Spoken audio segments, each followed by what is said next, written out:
Before I leave you. Before I leave you, I want you to know that I see you. For who you are, for who you will be, I believe in you. I see how much the world needs you, all your creativity and giving.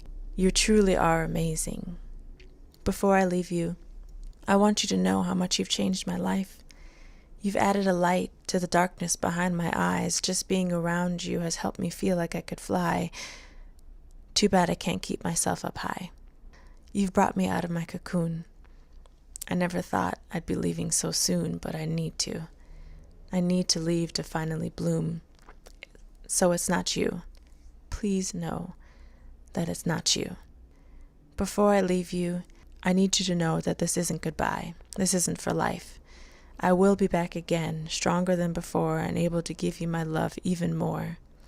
So before I leave you, I need you to know that no matter the distance, however many days, weeks, or new and full moons, I will always love you. I just need to find who I am without you. And when I do, I promise to return to you.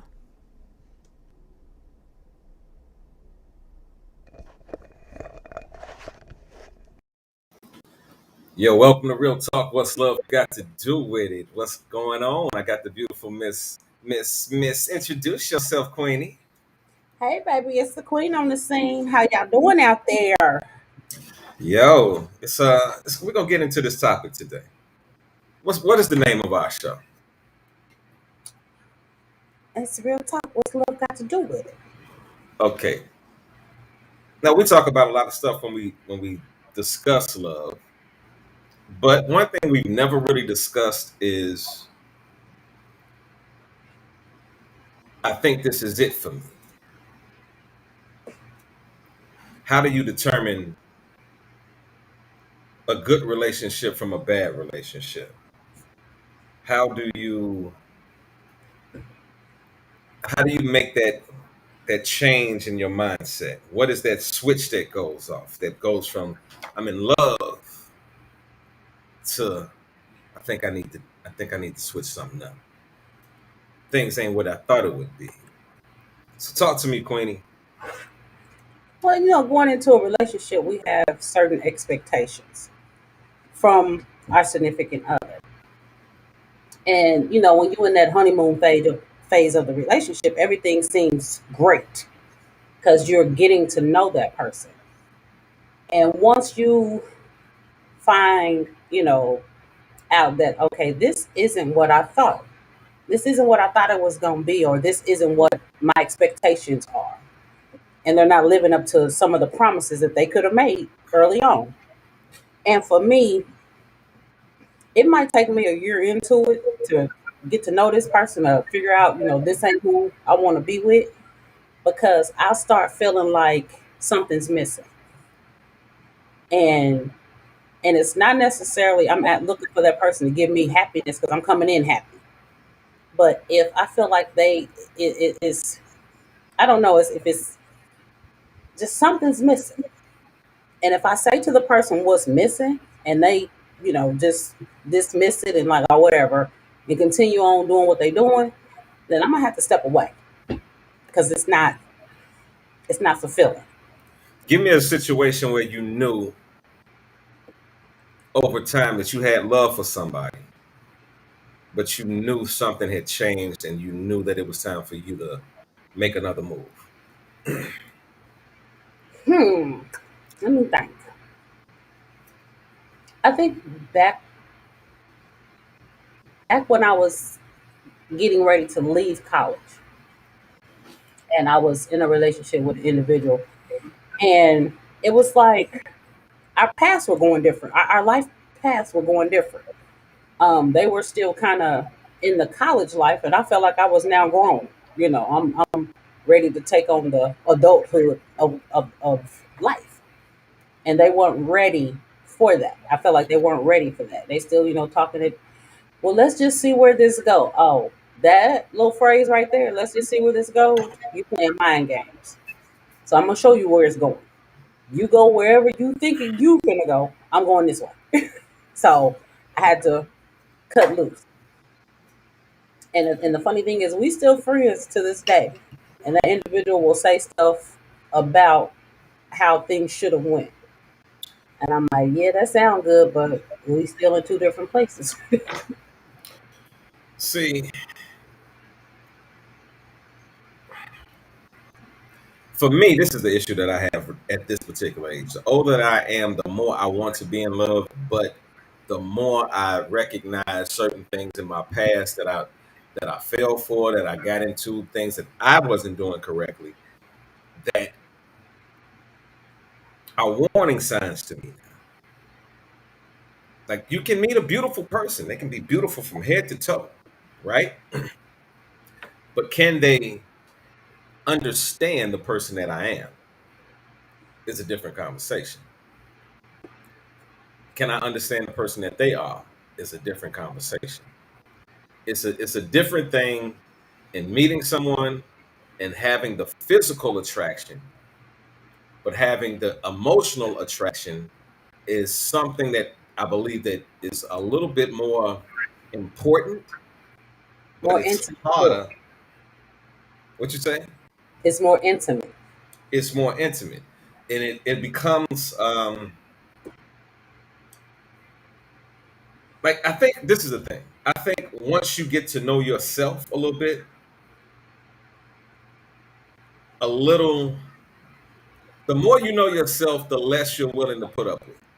When you recognize mistakes that you've made in your life, and whether it be mistakes that you've done or mistakes that you've allowed to happen because of relationships that you put yourself into, um, that's a different scenario. I think that that is a completely different scenario than um,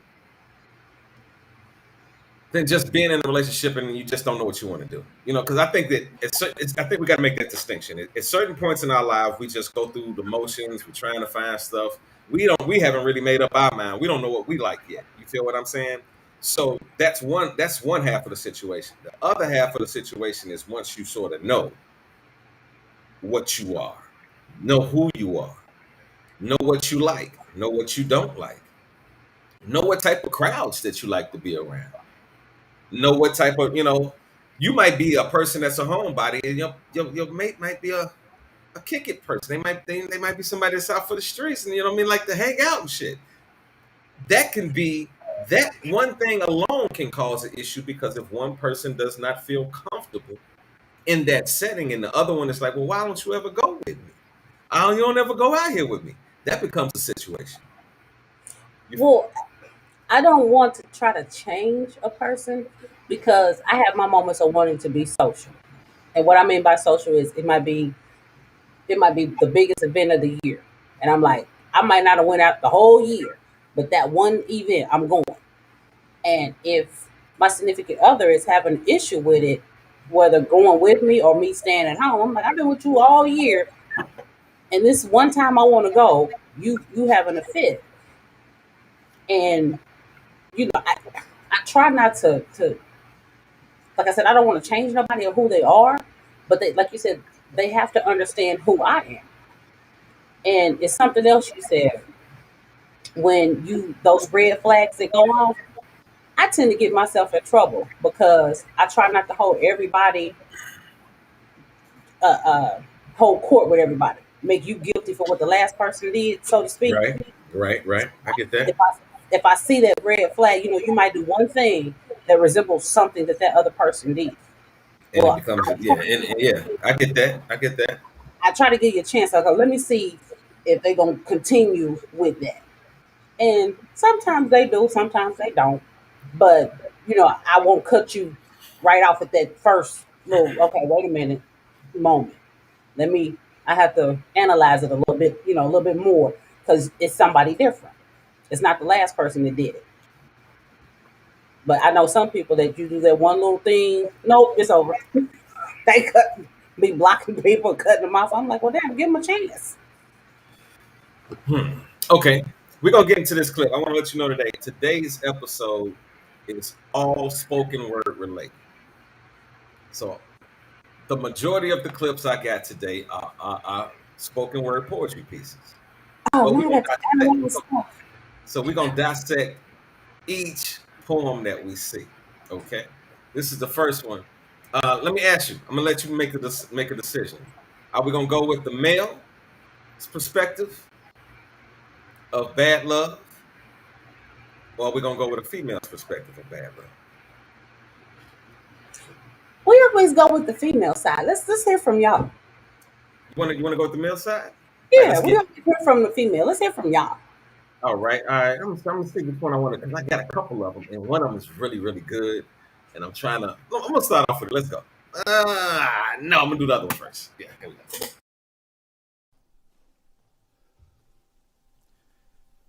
Every time I hear the word love, my brain automatically defaults to roses. Old couples. My beautiful fiance whom I'm soon to marry. Fat drooling babies that salivate at the sight of their fists. Because I love kids and night skies and stars that sparkle over the sparks that fly like the 4th of July from innocent teenage chemistry. February 15th. Because the 14th is just capitalism, and since love is patient, one should be able to wait until the next day when all the Valentine's gifts go on sale.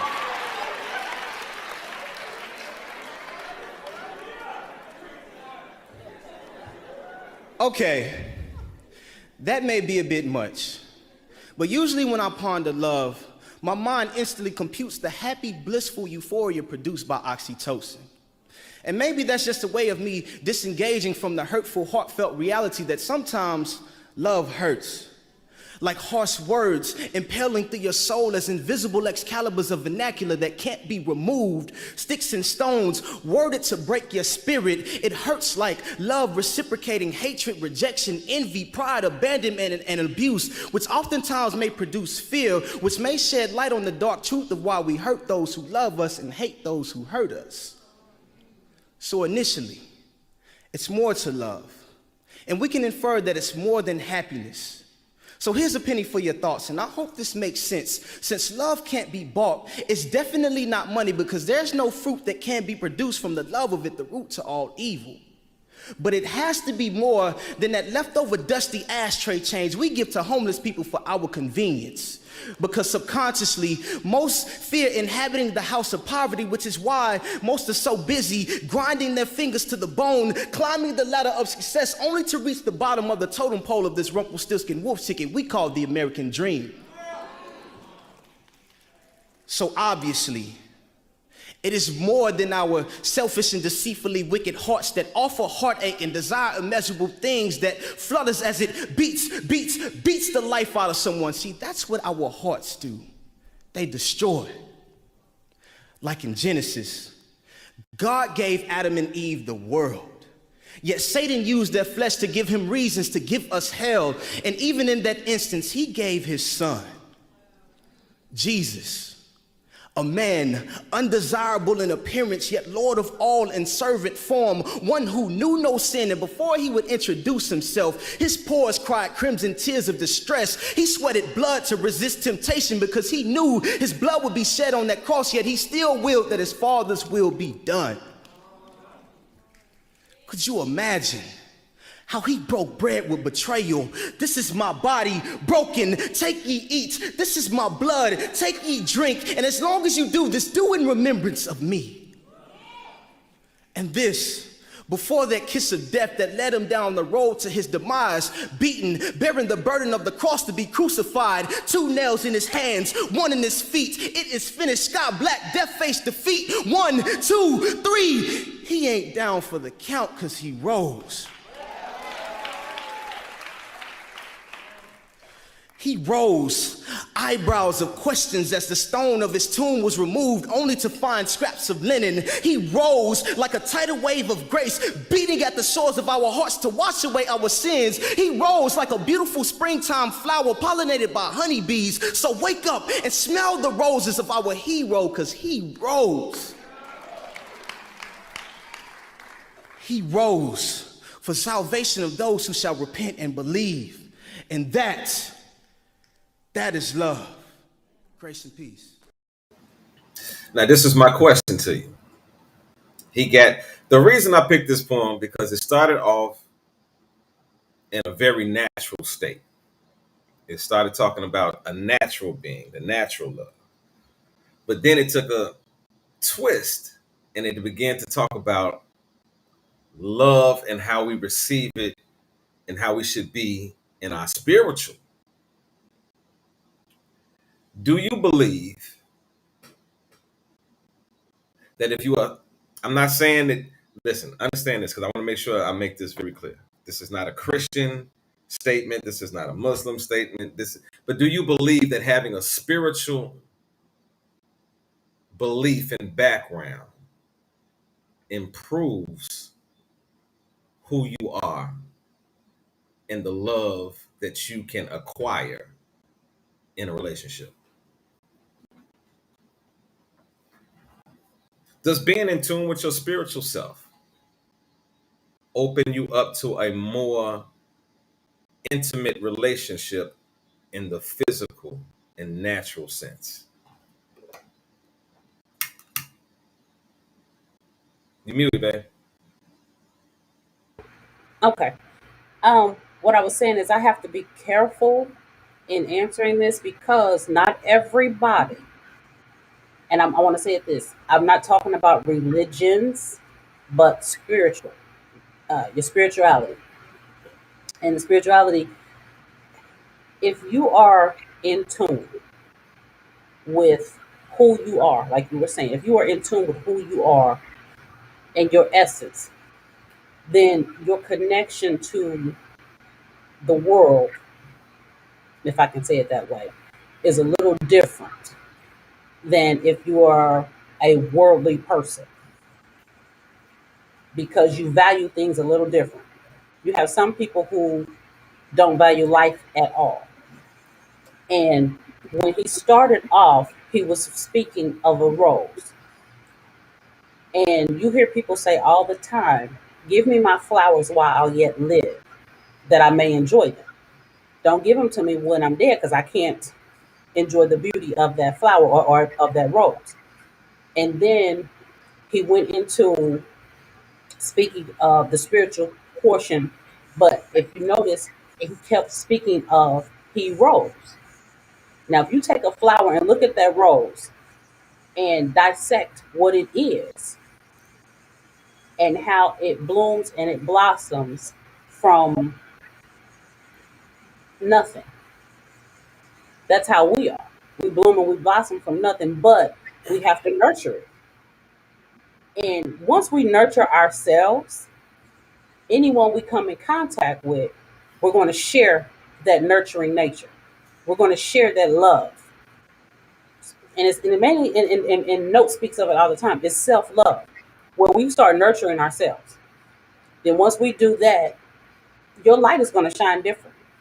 You're going to come across the people different. You're going to walk in the room and you may not be asking for the attention, but because the way you shine, your presence, your essence, they're going to feel it.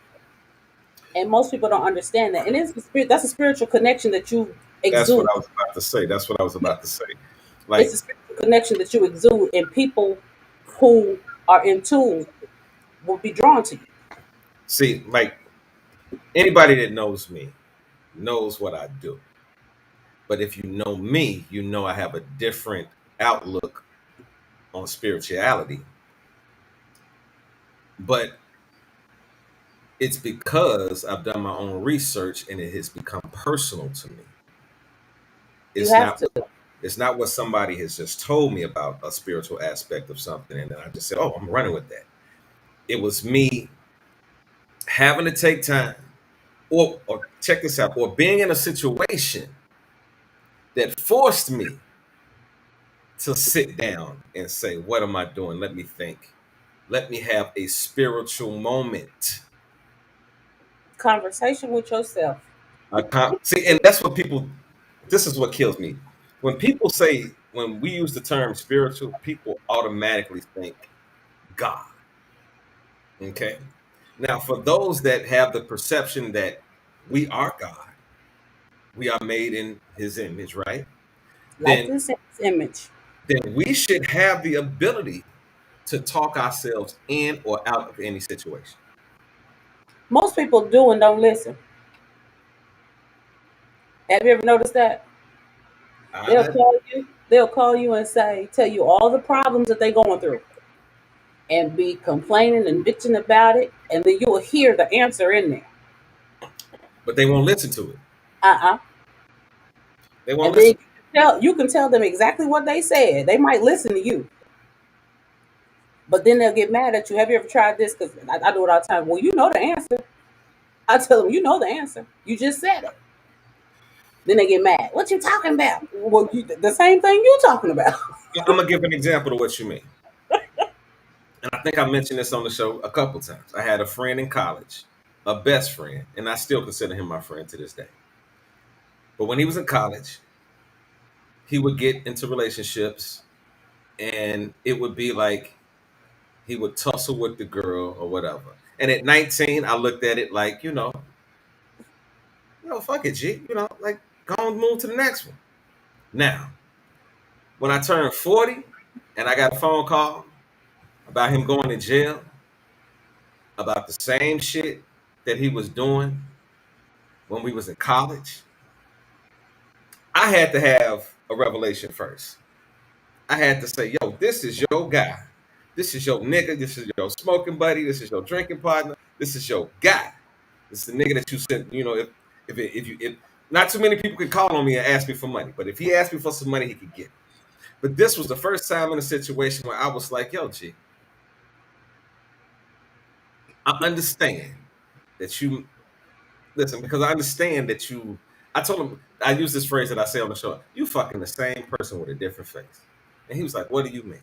I said, yo, G, you are fucking the same person with a different face. He said, what do you mean? I said, it's the same situation every time and it's a different relationship. You are choosing the same type of female. And you are getting into the same type of shit every fucking time. So who do I blame at this particular point? I blame you, my brother.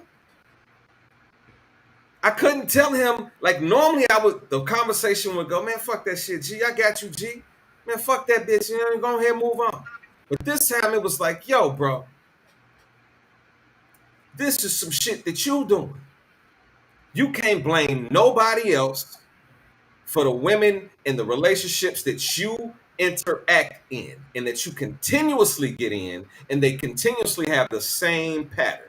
You have never, since I've known him, he's never had a relationship where it was good at any point in time. They might have lived together, but they fought all the time.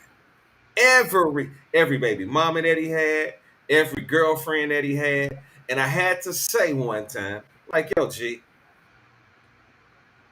as much as you my nigga, I blame you. You know what? Listening to what you're saying. Now, I get that, sleeping with the same type of person every time. But the problem I have with what you're saying is the common denominator in that whole scenario is him. These are different women. Now, it'd be Okay. different if it's going back to the same woman. He might skip a couple years, then go back, But these are different women, but it's the same guy. So Yeah. for me in that situation, if I'm that person and everybody I get into a relationship with, and it starts ending and doing the same thing, the problem ain't them, it's me. That's what I'm saying. That's what I just said. The What issue was him.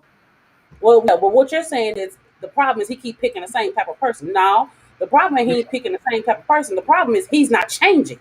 No. But see, in him not changing, check this out though. In him not changing, he's not changing the type of person that he's looking for. He's looking for the rowdy chick, the one to get drunk with. All of them, all the females got the same pattern. Well, even still, you can go get a woman that can get drunk, whatever. But if you keep doing the same thing, you're gonna get the same reaction. No, but he's dealing with the same type of woman. Listen to what I'm saying.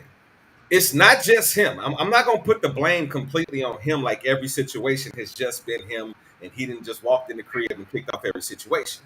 I'm saying that every relationship that he's been in since college, and he's 45 now,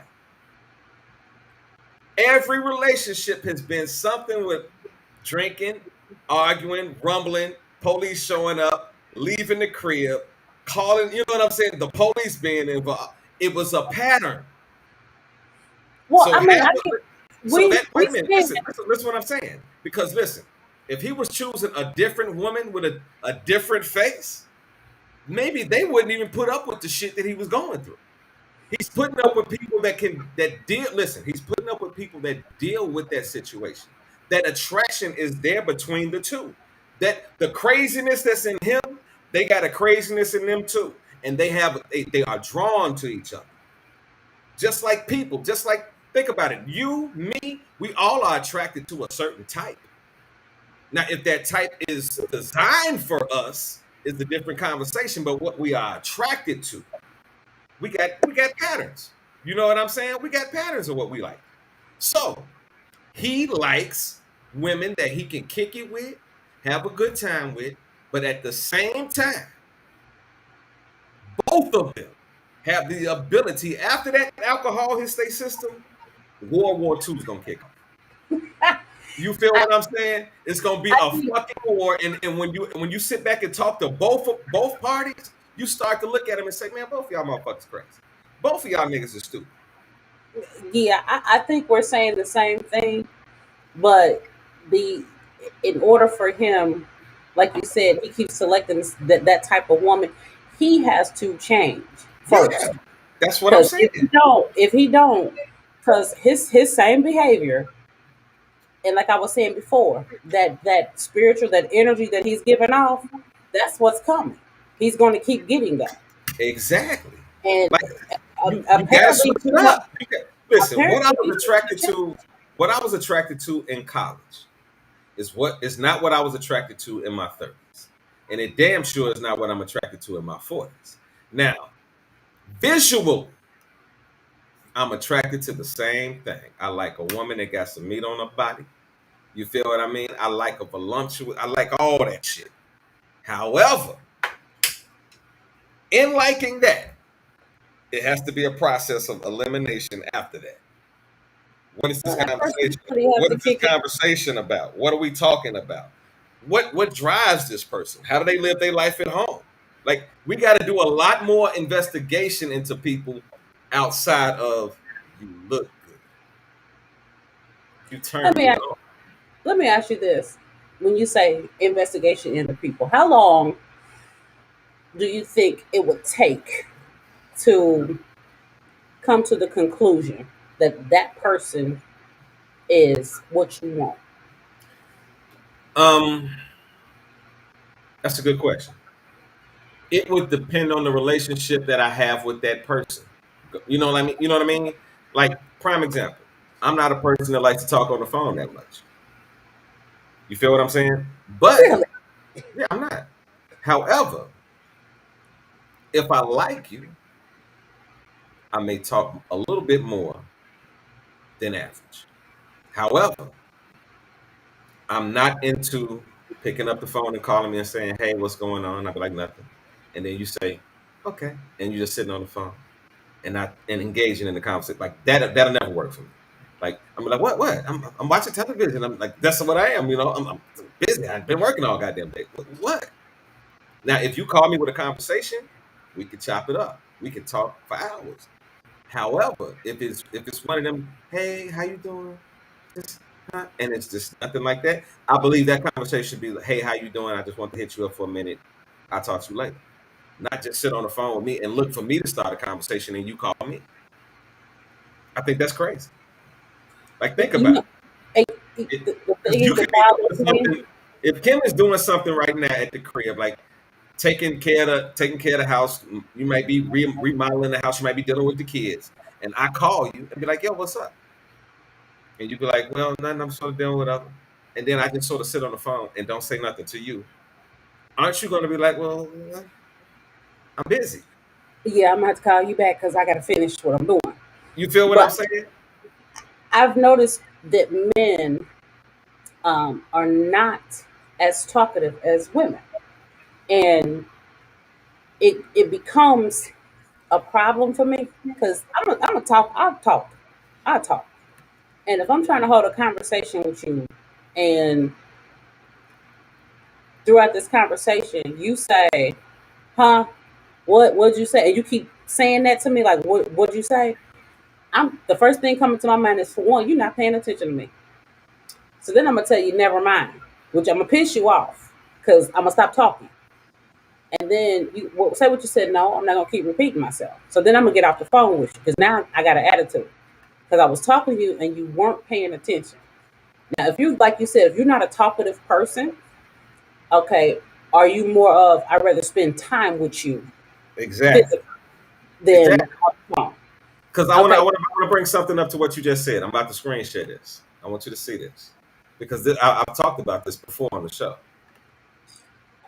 Look at this. Everybody, take a peek. I just want y'all to tell us What is that that? y'all. Can you read the first sentence of I where can't it see says? it. Shit, you know I It can't see. says women use on an average 20,000 words a day compared to the mere 7,000 that men utter. That's the very first sentence.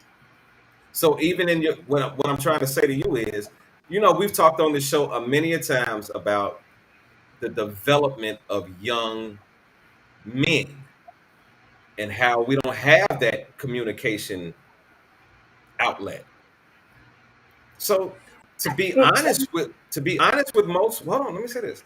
To be honest with most women, not saying all men that you will meet have a communication issue, but the majority of men that you will meet will have some type of communication issue because they are not used to communicating from a child to an adult.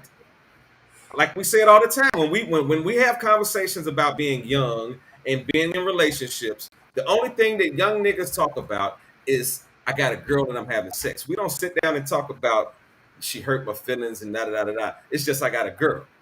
Everything that a nigga goes through at a young age, he somewhat goes through by himself.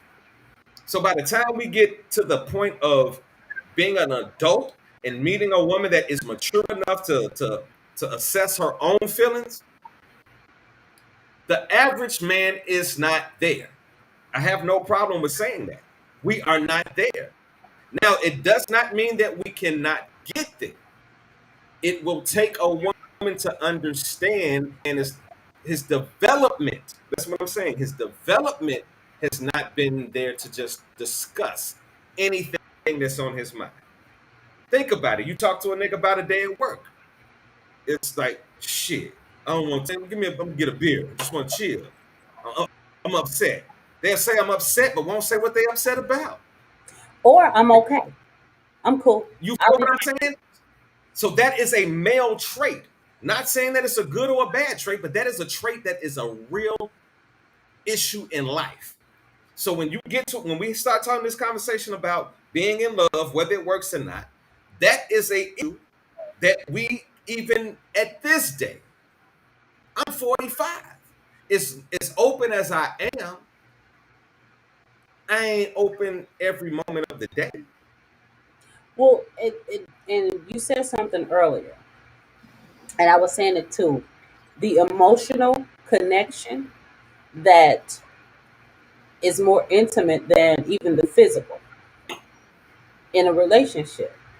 When a woman is trying to get you to open up to her, and it's not necessarily, like I said, physical, it's an emotional thing, and you won't, and it's not that you I think it's more of a trust issue for men. and you all, like you said, you don't communicate on that level. However, if you open up to a woman and let her see not the vulnerability of you, which is a good thing, but your heart, so to speak, Mm-hmm. she'll have a tendency to take care of that because she knows who she's dealing with. When we get this hard exterior, or we get this shut us down real quick type of person, the first thing comes to my mind, he on some bullshit. But see, listen, I'm trying to tell y'all, and that has a certain degree of truth. But however, if you listen to what I'm saying, we are designed not to and see, this is what a man will feel if he the same response that you just gave, right? Well, if a man don't talk, I feel like I don't know, no. Guess what that man is like? Fuck it. She don't know me. That And is see, the that's thought the process. thing. You feel? Hold on. That's, Let me that's run the through. thing. We Let me run want through. to know Hold on, but you. hold on. Let me run through the thought process of the man, though. The thought process of the man at that time. Because guess what? If we have not opened up to anybody, and somebody's saying, "Open up to me," guess what our first thought is? How do I even open the fuck up? What do I open up about?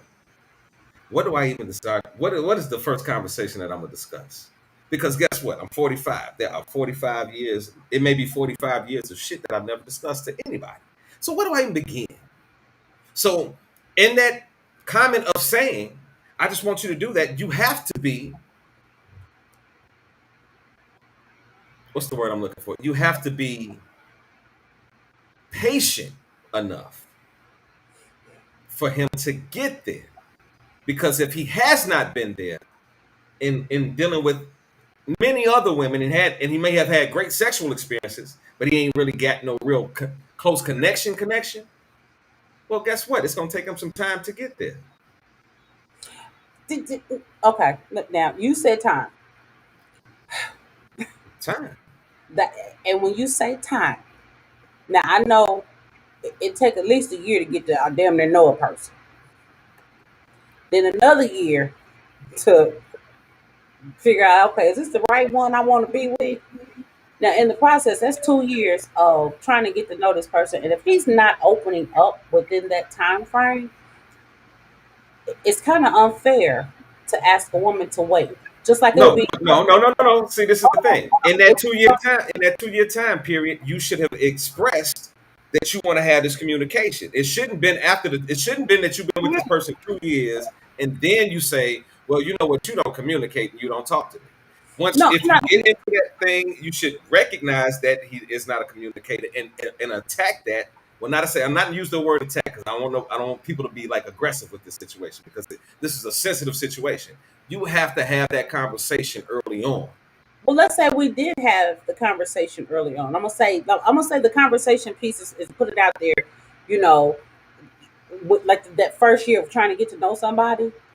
Somewhere in there, you that individual says to you, "Hey, I want to get to know you. I want to, to be to be there for you," type of thing. Or they tell you who the type of woman that they are. You know, Okay. and it's all the indicators are saying that she wants that connection, Okay. but you still hold it. Okay. At some point, she's gonna be like, at some point, she's gonna be like, okay, wait, what is this?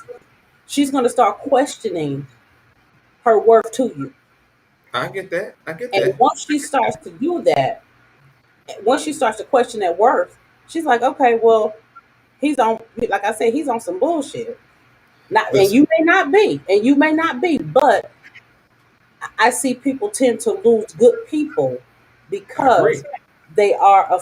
I'm not gonna say afraid, as you say, they don't I know would how. say.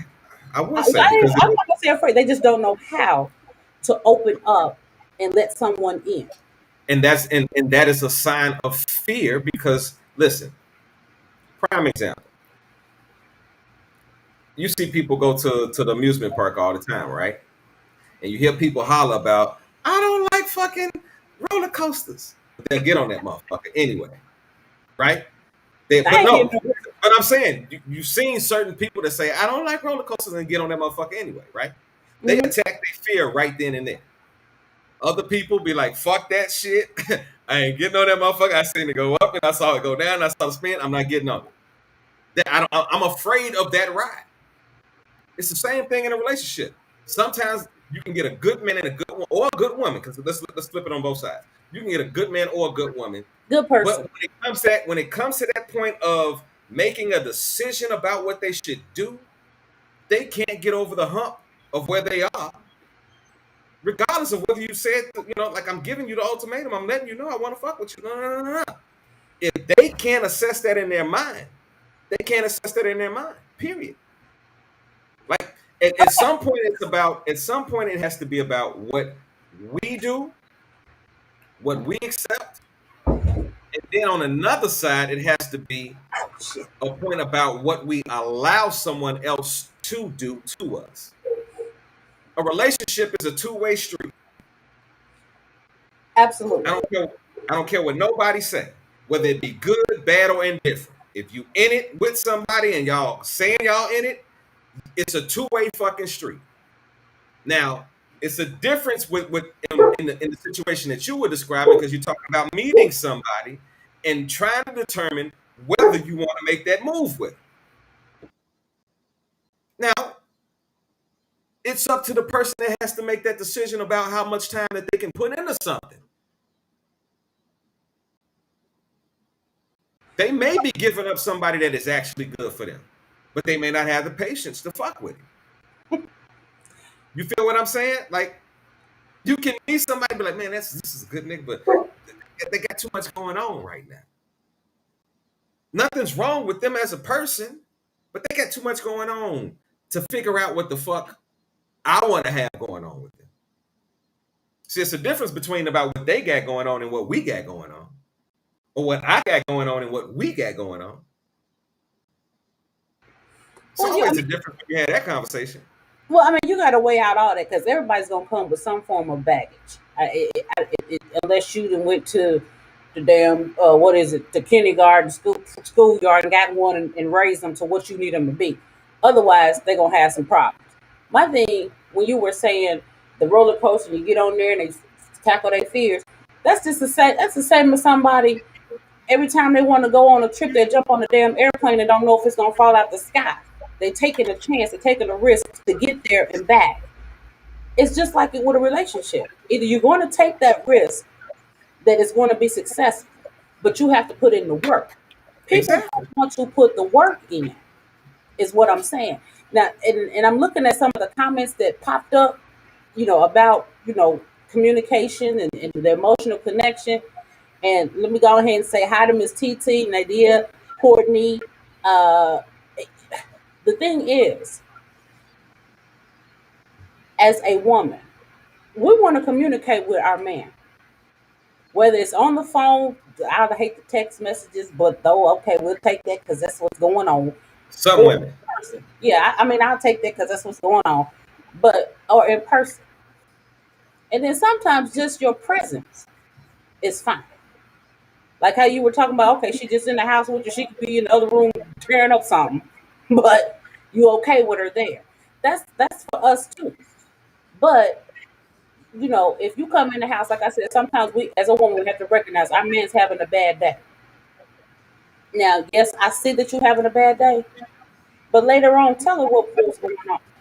Don't keep her Okay. wondering. Okay. And just from what you just said, tell a woman about your bad day. I think that you ran us into our next clip. Okay. I want to see what you got to. I want to see. No, wait a minute. I want to see what you say about telling somebody about their bad day after this. And also, this clip also brings in the substance of what if you've had a child with somebody that you ain't fucking with like that.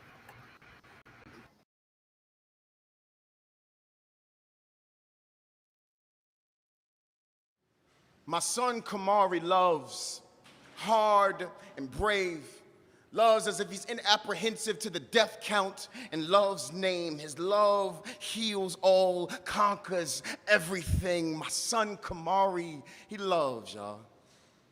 Just like his daddy. True story. One day at his mother's house, he sits on my lap. She walks past and playfully shoves him. He hops off, gives chase towards love that he knows loves him back just like he loves. But I watched him learn what running so freely towards love will do to you if you do not watch where you are going. She reached back and smacked him. The impact incinerated his young innocence. It was a direct hit. You could look at his face melting like he just got hit with a nuclear weapon. You could tell he was too busy loving to know that there was a war going on. And now I am forced to flee from the enchantment of my son's freedom. Be reminded of all the times I actually thought it was love in the air, how the explosion hit me, how the shrapnel of a broken heart can rip through everything about you beautiful. And I remember how I loved anyway.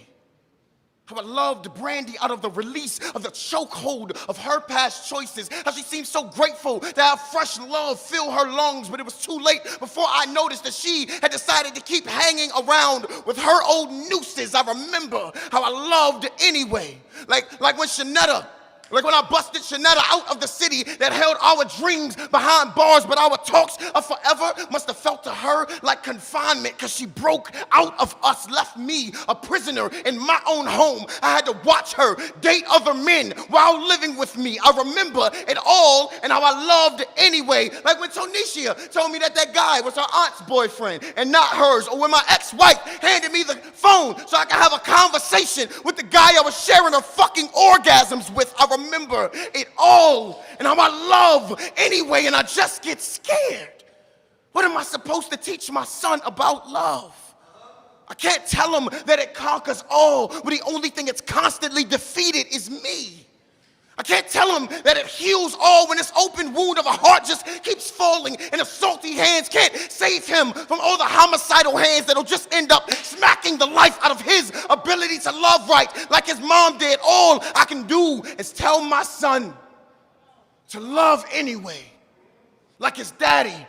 See, through all the shots to the heart I've taken, you can see I am still here, son, loving hard, and I ain't dead yet. Love anyway, like it has never done anything wrong, because you will never be wrong loving people who do not deserve it. You will only be wrong to stop loving when you yourself are so deserving of love. But I will tell my son of love is to love anyway.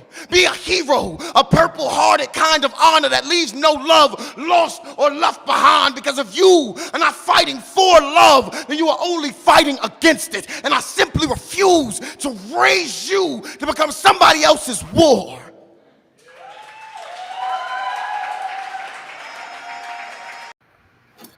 What do you think about that? That was powerful. Powerful as shit. And the reason I say that it was powerful, because if you listen to everything he said, what I got out of that was love unconditionally. Don't put no conditions on it, because as soon as you do, it's going to shock you, because something can happen. Unconditionally. I got to keep loving you, or keep loving through everything. Sorry, my security system in the background making noise. But I got to love you through everything, or love through everything. And if you, I mean, it's unconditional. Love is unconditional. Yes. Now, I'm not saying be no fool. I'm not saying be no fool. But at the same time, you love unconditional and as long as you can. You know what I want to say to that? Watching that clip, in my opinion, reinforces everything that I've been saying about men from the beginning. Because if you paid attention, he was a person that wanted to love. He wanted to be loved, but he wasn't getting that love back. So that made him bitter. That wasn't a sweet poem. That was a poem built out of bitterness and you know, but it came from bitterness, but it calmed the beast in him. You feel what I mean? Like he gets his release from putting this shit into his work. You know what I mean? If But you if you listen to what he was saying, he spoke about repeated hurt. He spoke about the child being hurt. He spoke about 3 or 4 relationships, a bad marriage, and he was like, "How do I tell my kid how to fucking get through this?" but And remember he's what like, he said. Remember what he said about himself. I continue to love. I continue to love. He never stopped loving. Now, it may, the person that he was loving, it may not be them, but he continued to love. And then at the end, he wasn't going to let his son become a war, meaning he wasn't going to allow his son to stop loving. He's going to teach him to continue to love. So that's why I said love unconditionally. "Well, And I think what I got from that too, like if you listen to the poem, he was talking to a son that was being abused, because that's the same son that he says was being smacked by the mother. Like yeah, he went. he His son was went telling in. he was telling that child, you gotta survive past this state that you're in right now. This does not feel good. You've got to learn how to. I feel like this. He was telling the son, you gotta love yourself and have an understanding of love that you can separate from this pain that you're going through. I got that when he said the child was running and he was filled with love, he got the shock of his life. That love hurt. Hmm. It hurt. But even because it hurt, continue to love. No matter, and that hurt came from his mother. So even though mama hurt you, continue to love her. Yeah, I agree. And, and, I'm not disagreeing with and that. that's why I keep going back to this unconditional love, because he touched on a lot of things in that poem. And he spoke of his relationship and the way that it was hurting. And he saw that his son could go through the same thing. But his job as a father who still loved, in spite of all of that, was to teach his son, don't become so angry that you can't love anymore. Because his final thing was he was not going to allow him to become that war. And you think about the war he's talking about. We have a battle between love and hate. And you know that line is real thin. One minute I love you, I love you, I love you. The next minute I can't stand your black ass, type of thing. So that war we battling, he's like, let love win. That's where I was. That's where I got that from him. Now we can listen to it again and let other No, people. we got a lot more. We got a lot more to go through tonight. We got a lot more to go through. I want you to bring that one back. No, we got a lot more to go through. I'm telling you, I mean, I got a lot. I got a lot more to go. I can post it in the yeah, post that. comments. Yeah. I'm gonna analyze that one. Yeah. But All right, here we go. it was powerful. All right, now we're about to listen to a female talk to us. Let's go. Good evening. How y'all doing? Hello. Gotta make sure this is good. This is the breakup. And now the only makeup is verifiable watermarks smeared across my face. Laugh lines catch broken foundation as a symbolic end to our once jubilation-filled interactions. Now we've entered actions of contempt. Sound nights missed, but I'm pissed, so you should be too. 76 phone calls and 83 text messages won't explain all I have to say. The middle of I miss you replaced with 4-letter oscillating words of misuse, because how can you hate the thing you love so much? This is the breakup. where mess ups become permanent blunders. The mind wonders if your good actions were pure, then your bad ones must be too. And now that we don't speak, I resign myself to the notion that I will probably never hear the truth, but I'm cool. Not like in demeanor, but in temperature. Weathered storms that form cracks upon this solid heart, tore it apart to form fragments of the whole person I used to be. Used to see light off in the distance, now it's like a continuous Alaskan darkness, bearing straight to the core of my existence. Because see, other girls don't feel you the way that I do. So why should they get to feel you the way that I do? Because when you really love someone, you don't do them like that. If you love me to my face, then you should love me behind my back, because I always had yours. Had to open doors to previously closed emotional chambers of this heart that you left heartbroken, like not so dry levees that left me broken, a flood of emotion, causing me to have more blues than New Orleans could ever get used to. My heartbeat was the downbeat to our melody, and I beat down anybody who had the audacity to try to sing in our key, but our emotional clashes made the screeching sound like from twisted metal in airplane crashes. I guess that's the day the music died. And so did you and I. Any attempts to clear remnants of your presence are now futile. I can't delete your number if I know it by heart. That's 10 digits, which is 8 fingers, 2 thumbs, all doing their part to diminish my existence when I dial your number and you might answer just to say, who is this?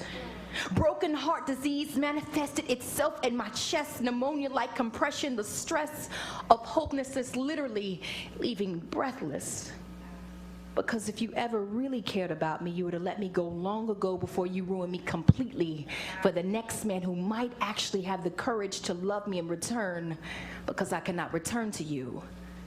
Because our bridges have burned like hot tears spurned by cold emotions, digging my shallow nail beds deeply into my skin, trying in vain to literally pull myself away from you. I hope we were more than just art for each other. Or maybe we were just karma for each other. You were my repayment and I was yours. Maybe you were too good for someone and I was the whore, because we are always perfect at the wrong time and imperfect at the right one, so I just moved forward instead of moving on.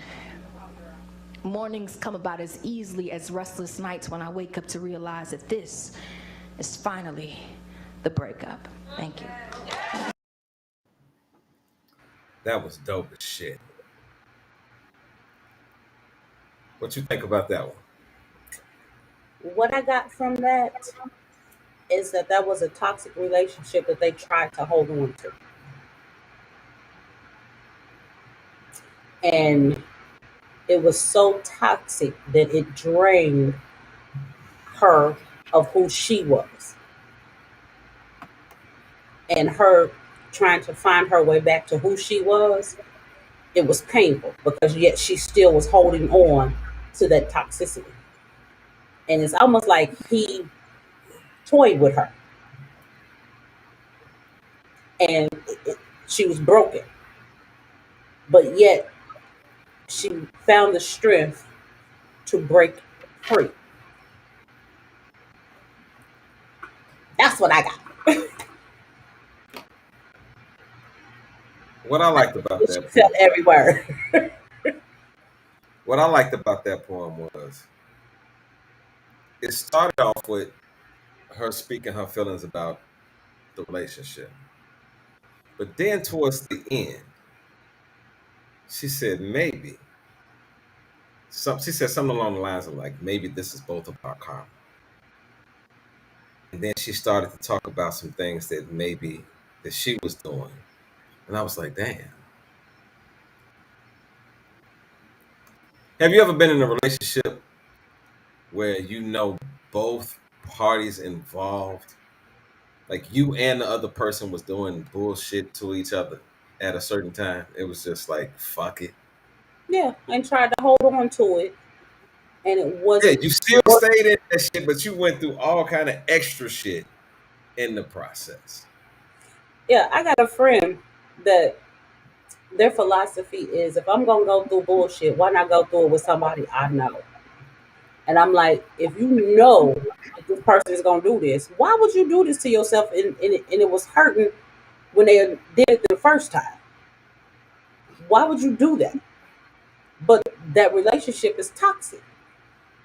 It's no good because both of them tend to lose themselves in that mess. And trying to dig your way out from under something like that, that's not an easy task. And they've been doing this for years. And you know what got what stuck out to me too, when she started to say, like, if the right nigga came along, I couldn't even fuck with him right now because I would fuck it up because of my toxicity from this situation. Because she was still holding on to that.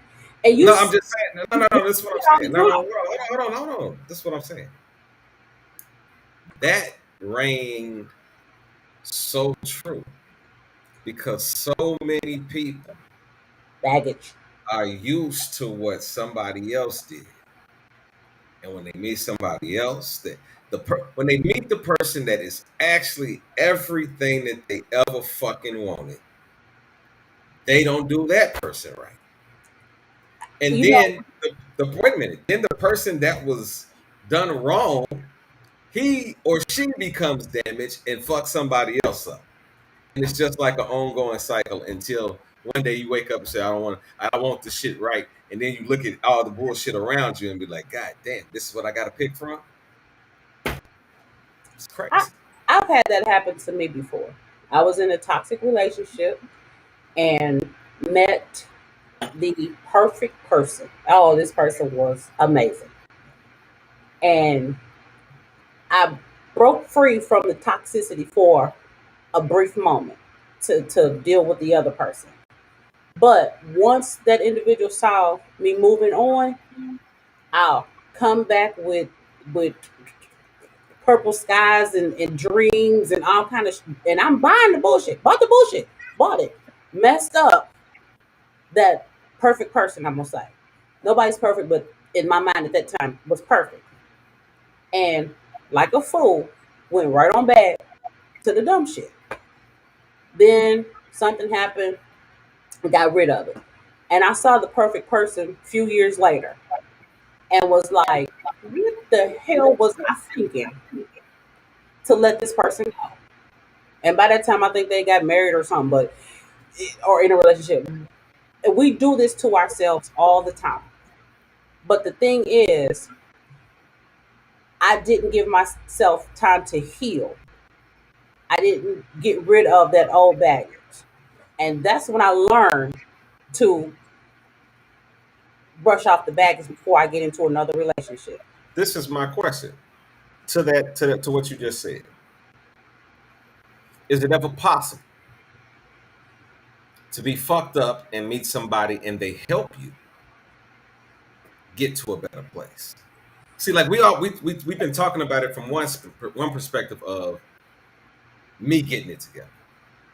But is it ever a situation, or can it ever arise where you meet somebody and you're not in the best place, but they love you regardless, and they try to make it work and they try to do things right, and they they walk you through the process. They're not a person that will look at your shortcomings and point them out.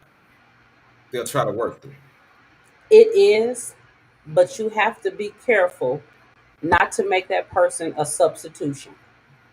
Okay, If you explain. make if you make that person a substitution for what you think you need, and when you finally come to the realization of what you really want and need, that person's not going to be it. And when you're going into a relationship damaged, you know that there's some things you need to fix on your own, for one. But you know there's things you need to fix. That other person cannot fix you. Now, yes, they can be your support system. They can be, a person you lean on, all of these things. But if you allow that person, so to speak, to fix you, when you get to the point of fixing yourself, they're not going to meet what you want. They're not going to meet up to your standards. You'll end up friend zoning them, and they're going to want way more than a friendship. Okay, here we go. We're getting ready to get to our next clip. Here we go.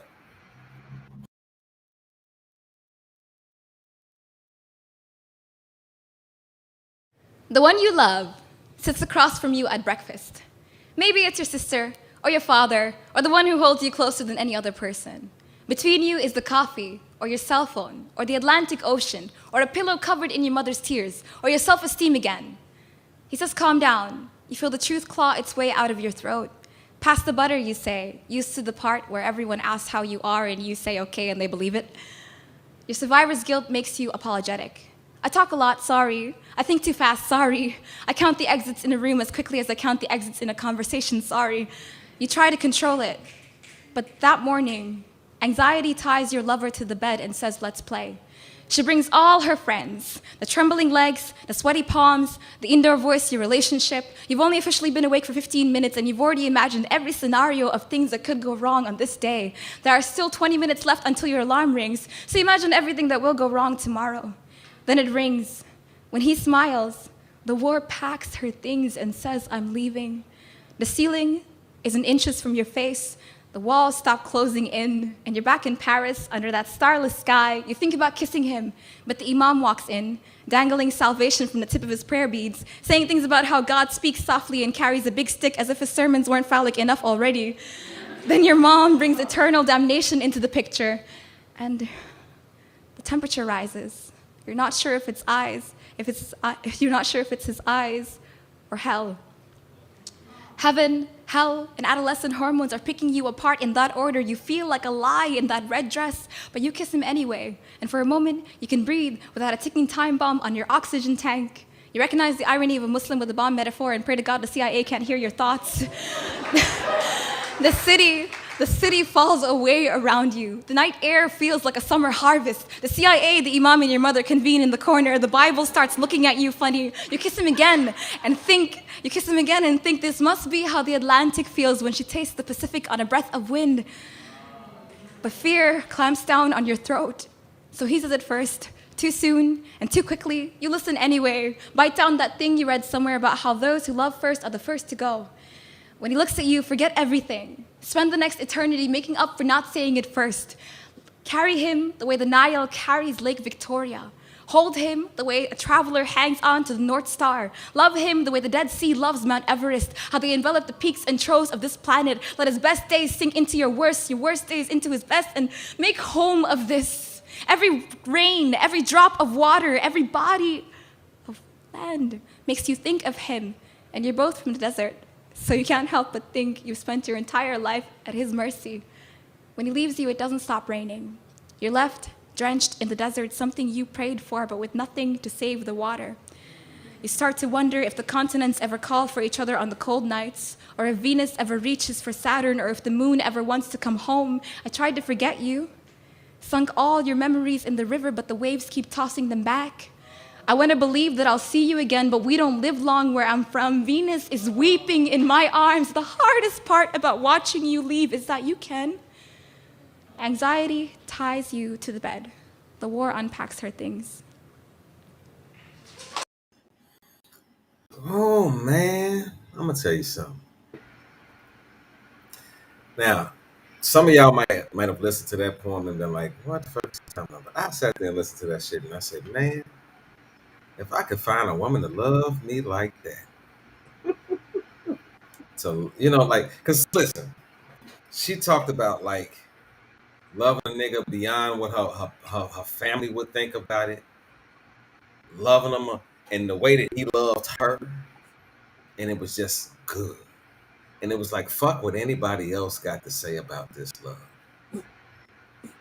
And that's what, out of everything that I desire, that's what I desire for a motherfucker to look at me and I can say to myself, I know without a shadow of a doubt, this motherfucker loves me. Like that poem right there, I know she was weird because when I first watched the poem, I was like, but then I started listening to it, and I'm like, She talking about love on a different level. She talking about loving on a level where it doesn't matter what nobody else thinks about it. And that person loved her too. And I said, God damn it. Now, I ain't no Muslim and I ain't trying to blow up no bombs and shit. You stupid. But if a motherfucker loved me that much to say nigga, whatever we got going on, that's what we gonna do. Woo! Let me tell you, I'm gonna salute that. I'm gonna have a drink on that one. Go ahead and talk to me, Kevin. Because the next we about to get a little rowdy after this one. The next couple clips gonna be like, From what I got from her on that one was love is limitless. But at the same time, if you listen to some of the things she said toward the end, when she was talking about Venus, because that's my sun sign, but trying to hold love like water, but she couldn't. It'll seep through your fingers, basically, if it's not valued. It's designed to. Well, not gonna say it's designed to, but you have to hold it the right way. No, I'm saying the natural flow of water. It's Well, yeah, designed. but You gotta scoop it up to keep it. You know what I'm saying? It got to be in a scooped position to keep yeah, it. well, If not, it's gonna flow right through. Even when you scooping it, it's still flowing. yeah, but like I said, you have to hold it the right way and Mhm. cherish it the way that you know what I'm saying. So, but if you think about, she put no limits on the love between her and the individual, no limitations, no um, almost no restrictions, because she went to Venus, she went to Mars, she went to the Nile, she went, you know what I'm saying, to Yeah, he the ends of fucked the her earth. so bad. He fucked She her so bad. she I'm went to sorry. the ends of the earth, and then she went outside, Mm-hmm. and that's a love that's amazing.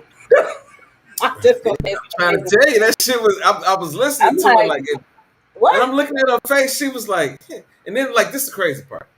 I'm looking at her, right? And I'm like, she ain't the most attractive female in my eyes. You know what I'm saying? Oh, You she know, was beautiful. no, I'm saying to Top me. of the face. Oh, Whoa. To me, she can be beautiful in your eyes. In my eyes, she was just an average little skinny old little thing. But her words were so fucking beautiful that it made her look good. Like the to me, I'm not talking about to you. You about to tell me about how you feel. To me, no, I was gonna call you a name. I don't give a fuck. When I was watching that shit, I was like, God damn. She is becoming more beautiful with every word coming out of her mouth. By the end of the video, I was like, she's a cute. And she's a little cute. Now, would I ever, approach her? No, but it changed my whole perspective about it. Now, we're about to get off into I everybody was wants just to gonna know. call you what I was gonna say, you superficial asshole. Fuck Stop, you. stop looking on the surface. Stop scratching the surface. Go Listen, deep. no. What I said was, I know. listen, I did not find her attractive. That's all I said. Like I didn't say nothing about her as a person. Nothing. I said I did not find her attractive, but the more she spoke, I saw beauty in her. That's Okay, what well, I let me said. ask you this then. More she Oh spoke. Lord. Yeah, you knew it was coming because I just No, called you. I didn't. I didn't Yeah. know it was coming. Well, let me ask you this: if that young lady, outside of you seeing her doing poetry, would approach you in a club, anywhere, just I wouldn't be social setting, attracted. I wouldn't be in a attracted social to it. setting, and we're just holding a conversation with you, would I'm telling you, I would would you not give be her? attracted to her. Listen, I would not be attracted to her. Like I know what like I said that earlier in the show. I know what I like. You know what I'm saying? We talk about this all the time on the show, knowing what the fuck you like. I know what I like. She is not what I like. You know what I'm saying? Now, if she'd have been a thick motherfucker and, yeah, that's another conversation. But she's not what I like. Now, here we go to the next clip. Still superficial. Okay. Story. So, yesterday I told this guy that I was practicing abstinence. He don't even know that I was literally just trying to speak that shit into existence. I believe in the whole manifesting thing, so I figured if I say it enough, then eventually it would be the truth. For as far as I can remember, my pussy has been getting me into a world of trouble. Don't get me wrong, it comes with a lot of perks too, but also a lot of crazy situations and meaningless I love yous. For years, literally creating relationships or situationships that lasted way longer than they should have, all because I wanted to fuck. I know I'm a vibe. I could get a little crazy sometimes, but damn, between my choices and men and my vagina, I'm gonna need y'all to wish me some luck. What do you think? What would you say to her? True. True. What would you say to her? What would be your advice to her? You always got advice for me. What would be your advice to her? You don't even think when you gotta say shit to me. You just be ready for me. That's why I be doing this nigga be. I can't wait to get on the show. In her situation, she needs to take her time. Because it's like, from what she said in Pussy Problems, she lets the physical be first instead of getting to know who she dealing with. When you start out physical, that's when you have them issues down the line. Because then you start finding out who the hell you dealing with. And, oh, wait, no, that's not who I want. But by this time, both of y'all addicted to the sex, and you trying to give it to somebody else. Oh, hell no, you not. And you going out there. One person is addicted to the sex, because it may not be both of them addicted to the sex. It could be one person. Yeah, but that's what I'm saying. If you decided that at some point, no, she like, oh no, hell, you ain't finna give so and so this, or it could be you. Oh no, the hell, you not. That's what I'm saying. That's what it sounds like she's going through. That she start off physical because she wanted that at first. That's the first thing she. Oh, he's. No. We know within the first 10 seconds of talking to somebody if we gonna sleep with them.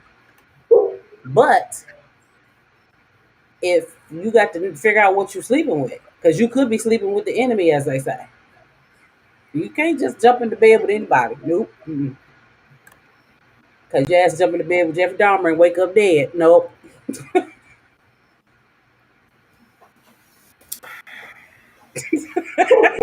What? This Say the thing. sad facts. This the thing that I had with Shorty. She was saying that she knows she fucking just. Well, this is how I interpret it. Let me say it that way.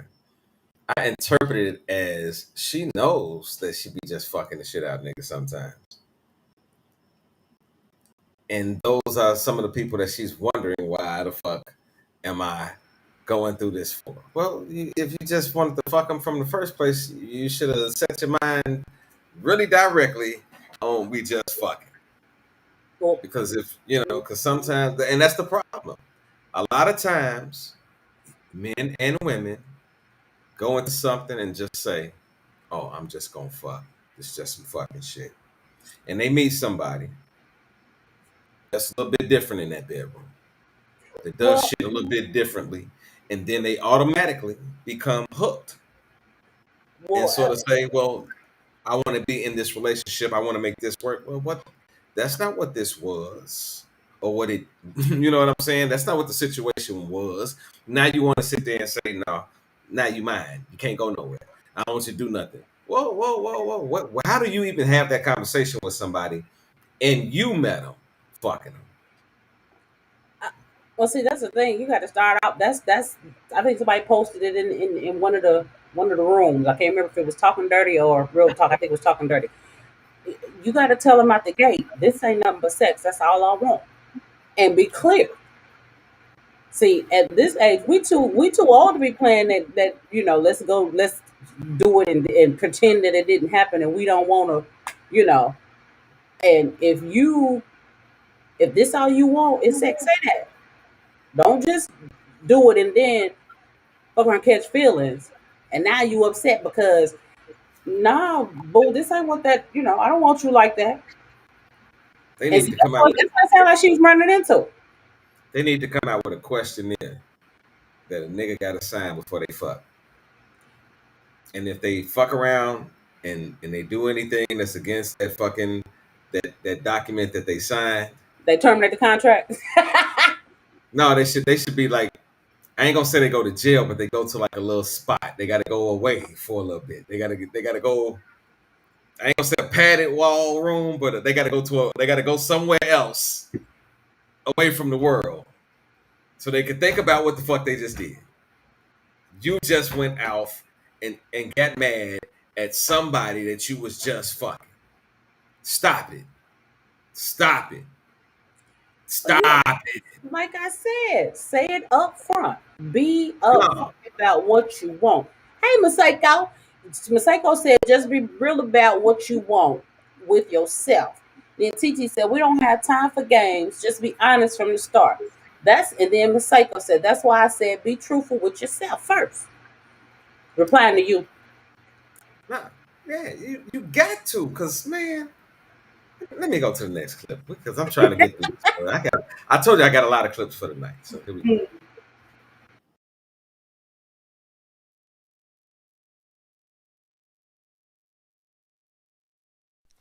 There was a dim street light that shivered in a naked parking lot. Under the honesty of midnight and the deception of storm clouds, two drunken tongues argued ourselves sober. As irony made the air so thin and tragedy made breathing so bitter, we came to the ironic and tragic conclusion that being in love is not a good reason for two people to stay together. Irony. We had sex in this parking lot like a bunch of times, right? When the mattress was too fragile for our inhibitions, why love so hard on something so soft? We're exhibitionists because some things are better received in public places. Tragedy. So here we are. Irony. We speak to each other so aggressively, but communicate like pallbearers. Tragedy. We laugh like opening caskets and smile like slit throats. Irony. Well, horror story love is afraid of a happy ending. Irony. Every argument then is like the apocalypse now. Tragedy. There is no tomorrow. Irony. We knew this yesterday. Tragedy. Your heart beats Antigone, and I can't be your Sophocles. If I could rewrite this, I would, but I can't, so we're here. In this concrete cemetery, approaching the afterlife of our relationship. In every scary movie I've ever seen, tortured spirits don't cross over. So let's walk away before we end up haunting each other for the rest of our lives.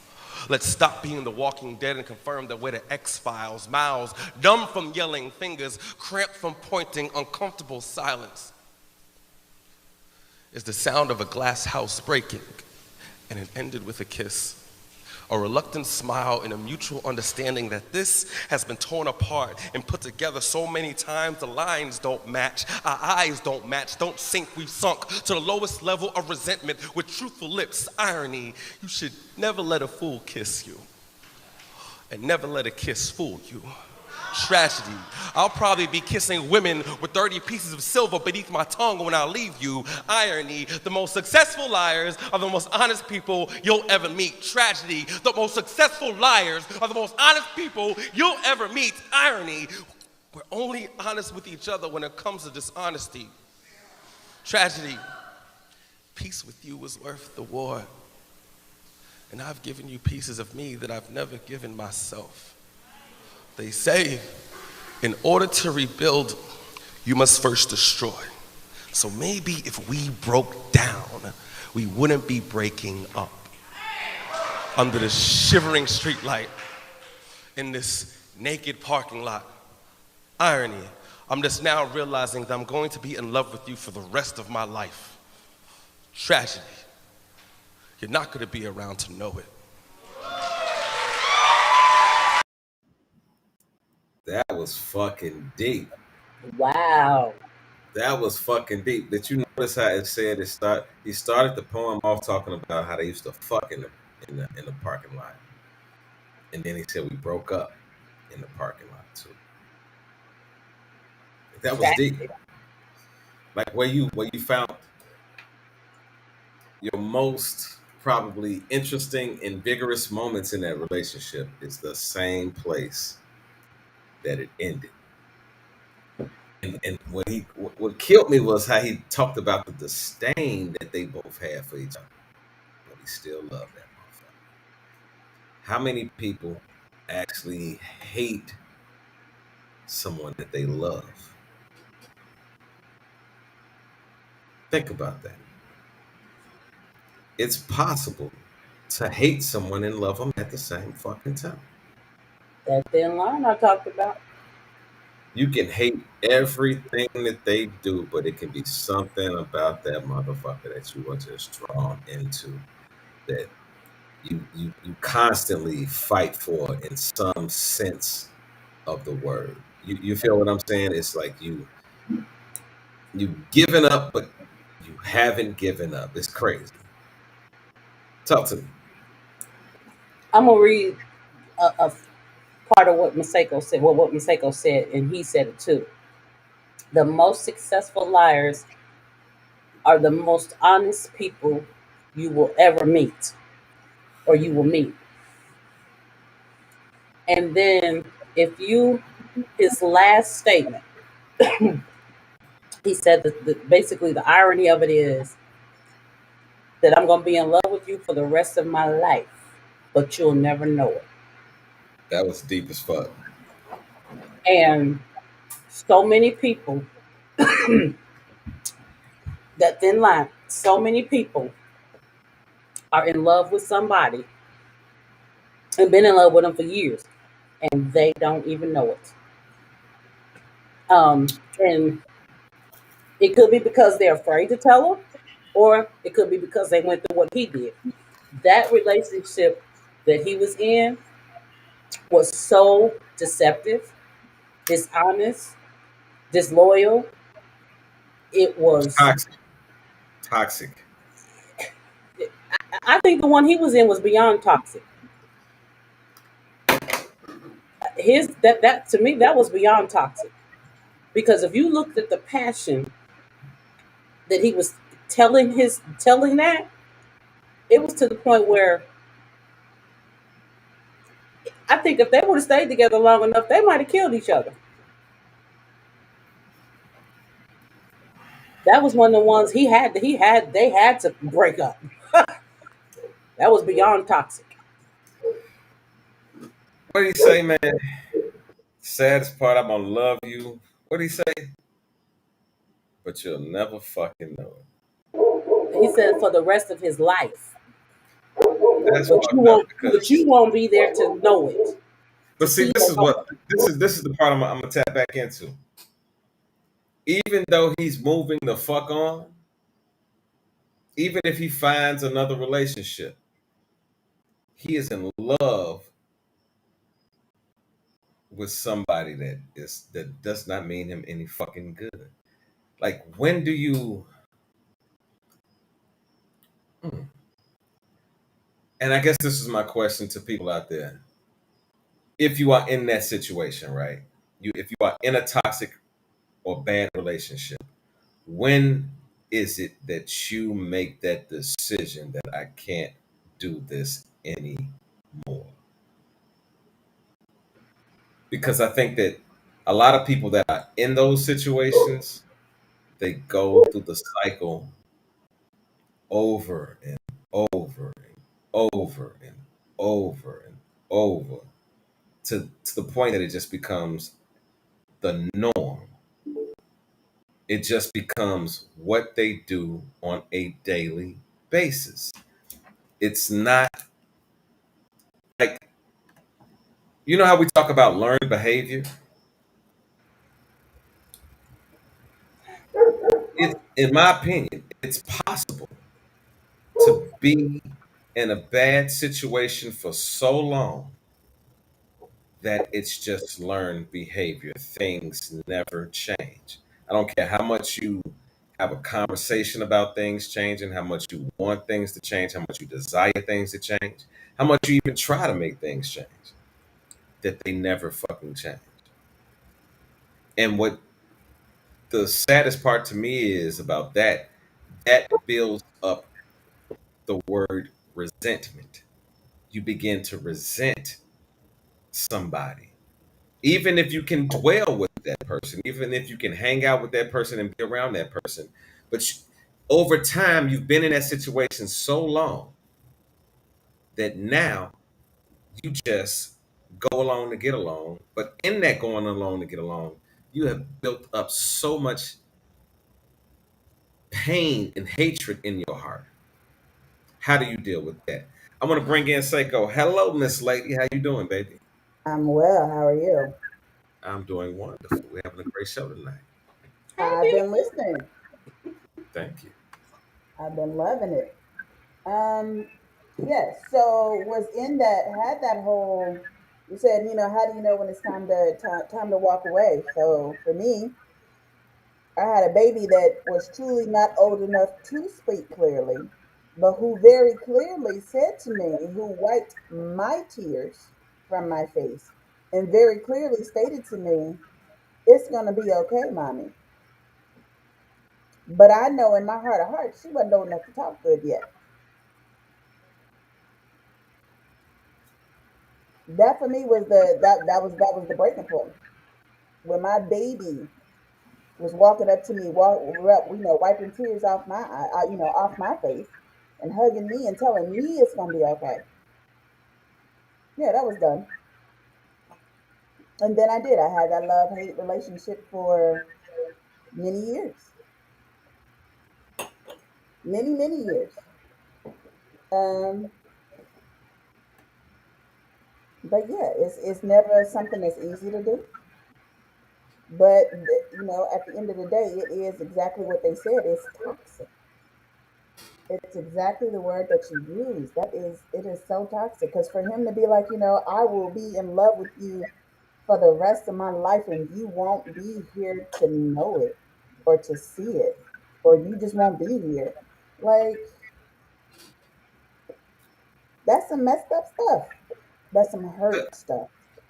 I'm telling you from experience and from real life shit. I believe I have been there where I've loved somebody so fucking much, but what I feel like they're willing to give me and what I get back, it doesn't go any. It's not. It just doesn't go anywhere.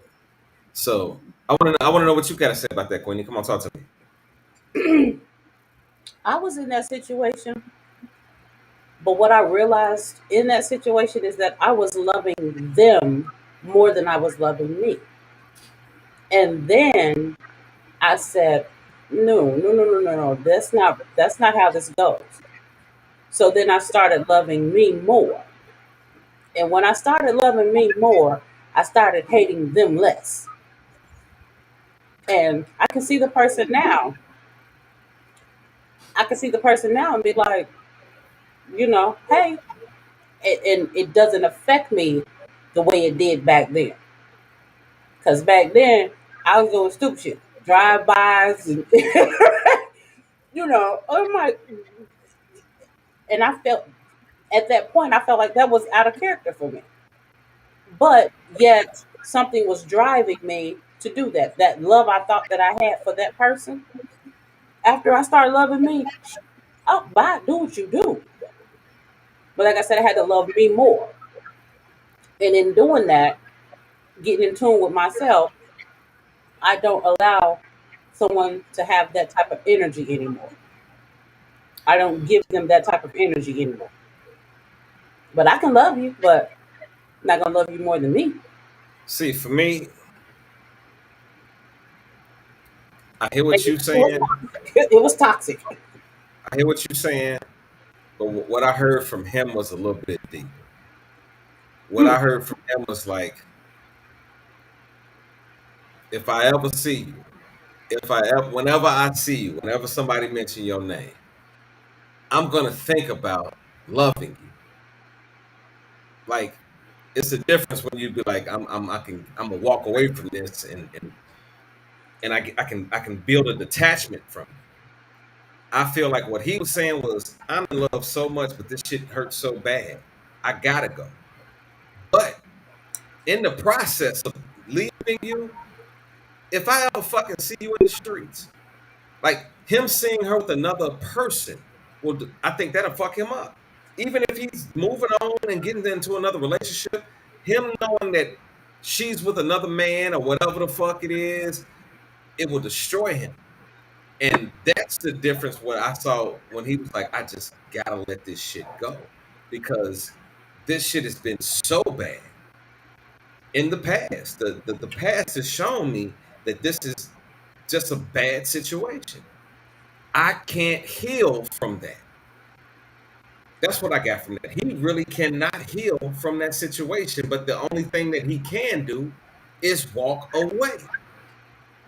That's a bad place to be in, as opposed to saying, I love this motherfucker, but I'm about to go. I gotta move on with my life. I got certain shit to do. You know what I mean? That's a different mindset of saying, I gotta go because I'm broken so fucking bad that this person can't break me any fucking more. I gotta take care of myself. I can't go through the pain. I can't go through the disrespect. I can't go through the, the, the just the hurt any fucking more. That's what I got from him. Like I'm saying, it's a difference when it's one of them situations like, yo, listen, I woke up this morning, I recognized that it's time for this relationship to be over. Because listen, we all grown. We've had those situations where we like it's over. But we've also had those situations like we saying it's over, but it don't feel good to be over. Oh, they always hurt. They always Yeah. hurt. Well, Because no, sometimes because like some people don't have that attachment or that feeling to even understand it, and that's what I'm sort of thinking that leaning towards of where he was feeling like he's in a relationship with somebody that is just constantly destroying him, breaking him down. He's not getting any love out. Only thing that he spoke about that was anything good was the sex. That was the only thing that he described in the whole poetry piece that was something that he spoke of in a positive light. Everything that he spoke about the relationship and the scars that he had was a place of torment. It was a place of I can't take this no more. Come on, talk to me, Kimmy Coo. But see, that's why I say people need to be careful when they're getting into relationships and don't jump in sex first, because people confuse love and lust, and it's possible that's what happened to him. He fell in love with the sex, not knowing the individual was demon spawn and was going to put him through hell. And then another thing about him is because he's the way he is now, he is damaged goods going into any other relationship because he's Oh carrying yeah, some baggage. definitely fucked up. He's definitely fucked up. Yeah, so if he gets with a good woman, he's possibly going to mess her up. And then that's going, like you said before, that cycle continues. But he has to get rid of that baggage one way or another. I don't know how he gonna do it because he said he's gonna love the person for the rest of his life, which he now cannot give himself totally to anyone else. So He he he can't. And that's going to remember that emotional connection that we want. He's not going to be able to do he's it. he's caught up in a bad emotional soul tie. I'm gonna leave that right there. Come on, talk to me, Seiko. okay, so that's so funny that you said that word because that is exactly what I was sitting up here thinking. So when you end up with soul tie, and that's exactly what it sounded like he was dealing with. When you end up with a soul tie,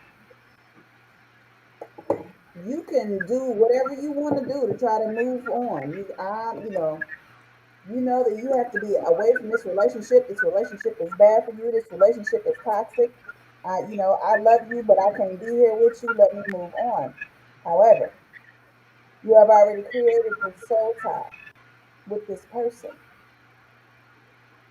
So you're not going to be whole. For him to say, I will love you for the rest of my life. You're be whole trying to go into something with someone else. Now, you may go into another successful relationship, but you will never be able to give your all to that other person because that soul tie still exists. Yeah. Soulmates are not always a happy connection. God, no. Yeah, soulmates are not always a happy connection. Everybody, when you think of soulmate, they thinking, "Oh, it's great." No, that soulmate could be the The opposite. devil, honey, the devil. The opposite of that. People gotta be careful. I don't want no. I'm trying to Okay, find a happy soulmate, not the okay. not the toxic. Want to kill this some of its soulmate. No, no, no. Well, see, first of all, okay, somebody might be listening to the show and be like, they talking about soulmates and all this shit. Okay. No. First of all, let me give a little background. You cannot catch a soulmate unless you've planted a soul tie. Now, what's a soul tie? That's the sexual experience that happens. Like, we may act like we just fucking, but in any, this is my personal belief, in any sexual encounter, there is a release. Well, let me break this down. In the perception of in female conversation, let me make this distinction. In a sexual encounter, there is a release from the male into the woman. We just look at it as this nigga nutted, this nigga, you know what I'm saying? That's what we look at it as. But if you look at the true form of it, this is the basis of how we procreate and continue to move on in our lives. Like, I would not be here if my dad didn't fuck my mom. And in that process of him fucking her, there was this little white shit that came out. It's called the spermies. And they fell into her. And I was created from that. So there is, outside of that one little act, there is a connection that happens between a male and a woman when sex takes place. However, there is a difference in the reaction of the male and the woman when the sex takes place. It goes back again to how we started the show talking about the processing of a young man. What we process, how we process. Women process things different. Women process, I'm giving my pussy up because I like you. I mean, this is the premise of most young ladies.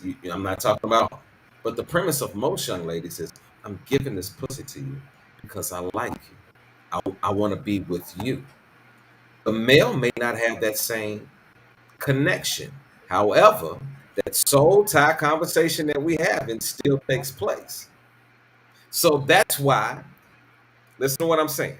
You can get a male and a female that have a conversation about just hooking up, kicking it, drinking, having a good time. And they do just that. And that male and that female so happen to have sex that night. That male will get up and go off about his business. But that woman that walked into that situation saying just having a good time, just may walk away from that situation with a different outlook. It may have been the way he talked to her before the sex. It may have been how he chilled with her after the sex. But it all had to do with the sex. When you had that soul tie happen, that's when other shit happened. That's when other things took place. That's why you right now fucking somebody and you don't understand why they going crazy. And you not. Come on, talk to me, Kimmy Koo. I think it's a little deeper than that. Because I don't think you have to have sex to even get that tie, that connection. To me, Oh, but sex actually adds on to it. Now, like, yeah, listen, yeah, it does. you Now, can be attracted to somebody and be like, oh, I love this motherfucker. They are wonderful. But once you fuck around and pop that kitty cat open, and come on, it's a different goddamn conversation. well, yeah, that's what I'm saying. I think it's a little deeper, but yeah, when you do that act, there is a different connection that can transform and be something else. And that's one of the reasons why when we were talking through other things, we were saying be honest with what you're saying, because then mentally a person will have a different perception, maybe, as to what to expect. If I'm talking to you and all you said to me is all I want is sex, okay, I can get that in my mental. This is nothing more. But yes, I can have feelings that grow, but I may be able to suppress them. Some people can't. Seiko, talk to me.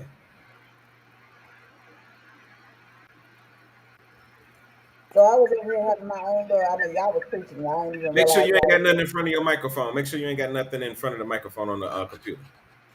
I don't even know where the microphone is on this computer. Oh Lord, we This gotta is a find different computer. we'll find it later because I'm trying to tell you something about your microphone that be driving me crazy every week. But go ahead. Oh well, this is a different computer than I normally use too. So I don't know. No, the old one used to work. This one is doing something crazy. Come on.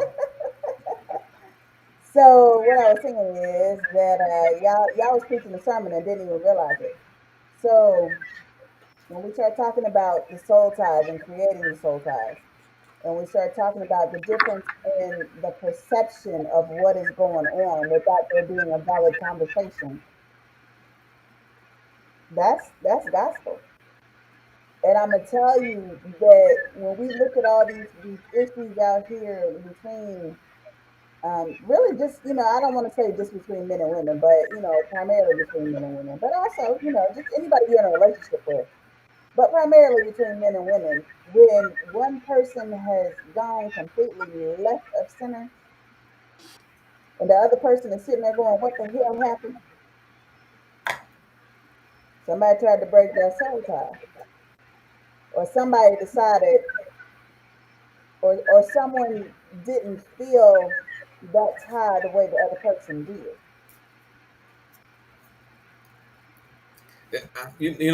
I think men are the worst when it comes to soul ties, due to the fact that our early development has not taught us how to deal with everything. A soul tie to us can be so enlightening, or it can be so damaging, or it could be both. But we're gonna get to our next clip right quick. Hold on, here we go. I had a therapist tell me once, it was ironic how much love I gave out because I didn't give much to myself. She laughed, like self-love was a sick joke. I chuckled, then cried at home. I had someone tell me once I could not love anyone else until I learned to love myself. This time I got to laugh. This time the sick joke was mine. It was me. Might as well wait forever. I remember hating myself at the age of 7.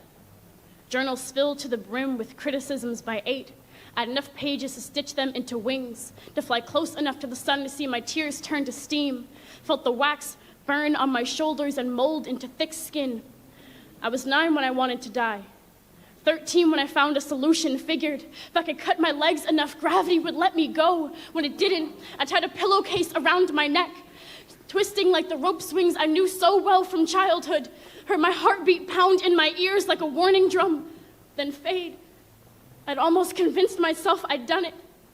When I started writing, I smeared my blood on every page to remind myself that everything beautiful has a consequence. I'd hoped to stall the clouding long enough to give myself to the craft and let myself go. I have died so many times. So when I told you that loving you almost makes life worth it, I was not joking. When I tell you that loving you almost makes me forget how much I hate myself, it is not poetry. Loving you is taking all the love I could never give myself and putting it to good use. It is reminding myself that if someone can love a dying thing this way, can hold the Lazarus of my body and give thanks for the way it holds back, if someone can kiss the scars, administer the pills, absorb the bad days, and wake up smiling next to me, then I can try to breathe again. Because self-love does not always come first, or second, or even ever. But your love be the guardrail on the ledge, be the drawers that hide all of the sharp things, be the body that carries my collapsed frame into bed, be the flowers you bought. Because even though they are dying too, they still dance. Love will not heal me, will not wipe my slate of a body clean. I will always be a woman of wounds, of rope-marked neck and melted skin. Love will not heal me, but it will hold my hand if I ever heal myself, and maybe teach me a joke that I can stay alive long enough to laugh at. I love you enough to want to love myself too.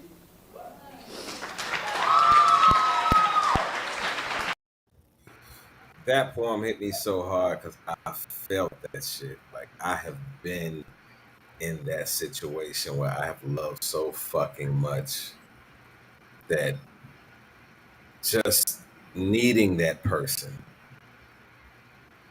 was so dire to me at the time. How important is it to you to find someone that you need? Seiko, To find someone that what? that you need, that you feel that you need, as opposed to finding, because we can all find somebody that we want. But how do you find someone? What are you looking for? And like, do you need something as far as you personally? Is there anything that in involves love that you feel that you need from the person that's going to be with you? Is it understanding? Is it you know Yeah. caring? You feel what I'm saying? Like, Yeah. what is it that you know that you need, as opposed to things that if you get it, you cool. Because everything in some relationships, it's a toss up. Some things we'll get, some things we won't get. But what is it that you need? I need my partner um, to be affectionate, to be patient, um, to be someone who doesn't judge. And I mean, we all like to say, "Oh, I don't judge people," but then we get to turn up our nose about the way somebody did something, or the way that somebody is dressing, or the way that they're acting, or whatever. So I know that I have lived a colorful life. I know that I can be a colorful individual. I know that my life is in full blown technicolor. And so when it came down to accepting a partner, because at that point, because I've not been looking for a partner, because as you said, what is it that you're looking for? And what I was looking for, I knew that that was something that God was going to have to send my way, because it was not something that I was going to be able to go out and actively find on my own. So someone who is patient, who is truly loving and affectionate, but someone who literally does not judge, someone who is able to balance and deal with the chaos that is my world. Because I mean, that's just like tonight. I knew I had to do the show, I had to work. That is the chaos of my life. Talk to I me, Queen. have this beautiful Oh, little I'm child. sorry. No, I'm sorry. Go ahead. no, and it's just like, I have this, I have a really interesting, large, crazy family. Um, but it had to be someone who could deal with and not be judgmental of, like I said, the technicolor of my life. Talk to me, Queenie. Whew, where do I start? No, I need What someone What do you who need? I need someone who is understanding, patient, and he has to be a little bit flexible, because the type of life that I have, um, anything can happen in a moment's notice. Supportive, um, and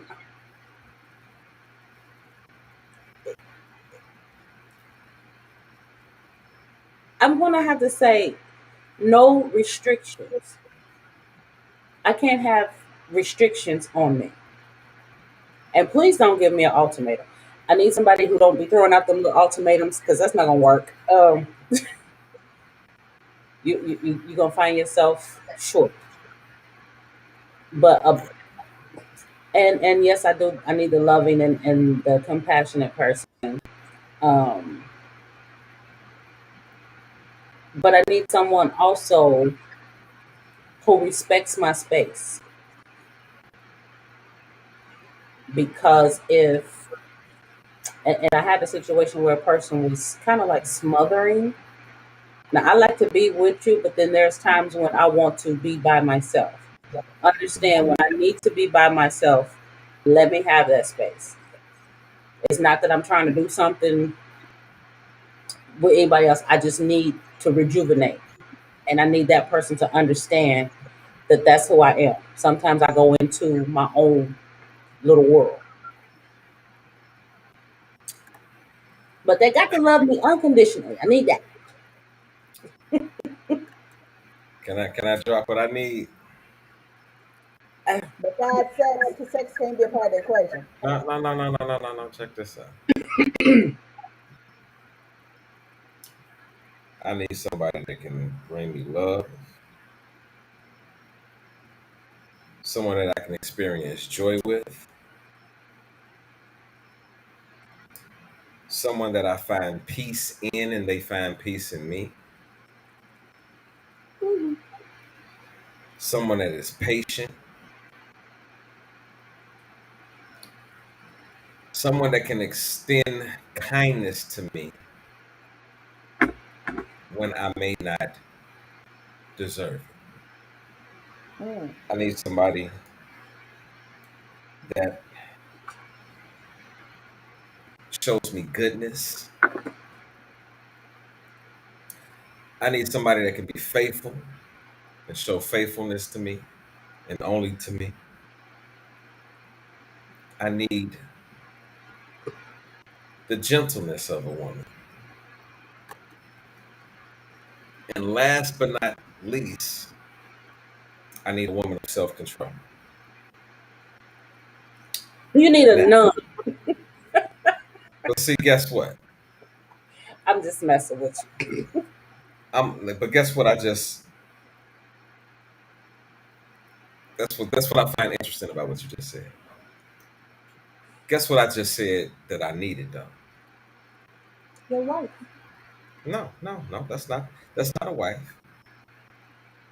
Your mama. That is the fruit of the spirit. If you are a spiritual person, everything that I just mentioned, I said I need love, joy, peace, patience, kindness, goodness, faithfulness, gentleness, and self control. Those are the fruits of the spirit. If you are a religious person, if you understand what I'm saying. So I need somebody that has those traits before they even fuck with me. Because in all honesty, I can be a motherfucker to deal with because of all that I do. I need somebody that can be loving and patient and kind, and, show self control when I'm trying to put everything together. I need somebody that's there.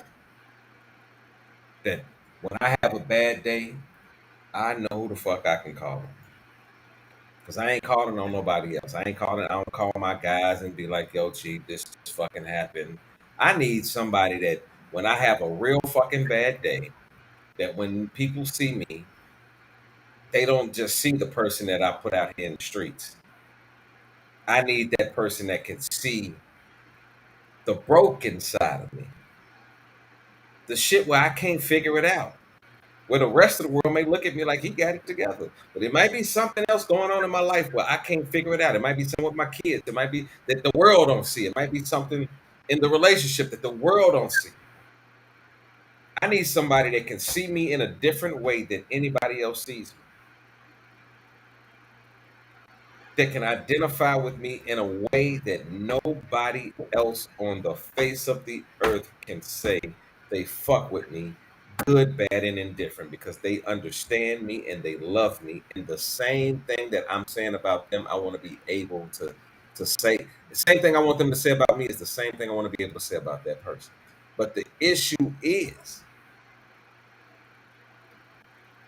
you can meet somebody that is a wonderful person, but cannot display every fruit of that spirit.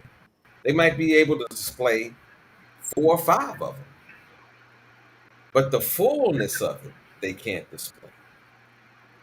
Like we talked about earlier, people get into relationships and then they get out of a relationship because that person is not at the place that they want them to be, but it's a good person. Well, guess what? I want to meet somebody that's at that place. And I have no doubt in my mind that that place is there with me. In today's world, I think that we meet a lot of people and we hear a lot of stories and we see a lot of shit. And a lot of folks having a lot of sex and you know, we polyamoring and we fucking BDSMing and we doing all kind of shit. But how many out of all these people that we know that do all this exciting shit have actually found something that's solid? Now that number is relatively small. Well, is it because they don't get those fruits of the spirit? Are they just receiving? That's why when you said the sex part, I said, whoa, whoa, whoa, whoa, whoa. Because again, I asked that question that I've asked many times on the show. What happens on that day where your body can't perform those same sexual things, or if that person's body can't perform those same sexual things? Is the love still the same? Or is it the physical side was so attractive and you got so hooked, and I hate to break it down this way, you got so hooked into that dick or that pussy that that's what made the relationship good? But once it got down to that person couldn't perform no more, is that still the same person that you call and you say I love you? And baby, is that the same person that you plan dates with? Is that the same person you get mad at if he don't call you that day? Or do you be like, I don't give a fuck? Question. Yes, ma'am. If you met someone and they had all, Lower your cam just a little bit. Lower your cam just a little bit. maybe if I sit up, if they had all but one of those traits, do you think you can move forward with that relationship? All It but would one. depend. Listen, it would depend on which one that is. Because guess what? What if the person can display joy, peace, patience, kindness, goodness, faithfulness, gentleness, and self-control, but they can't display love?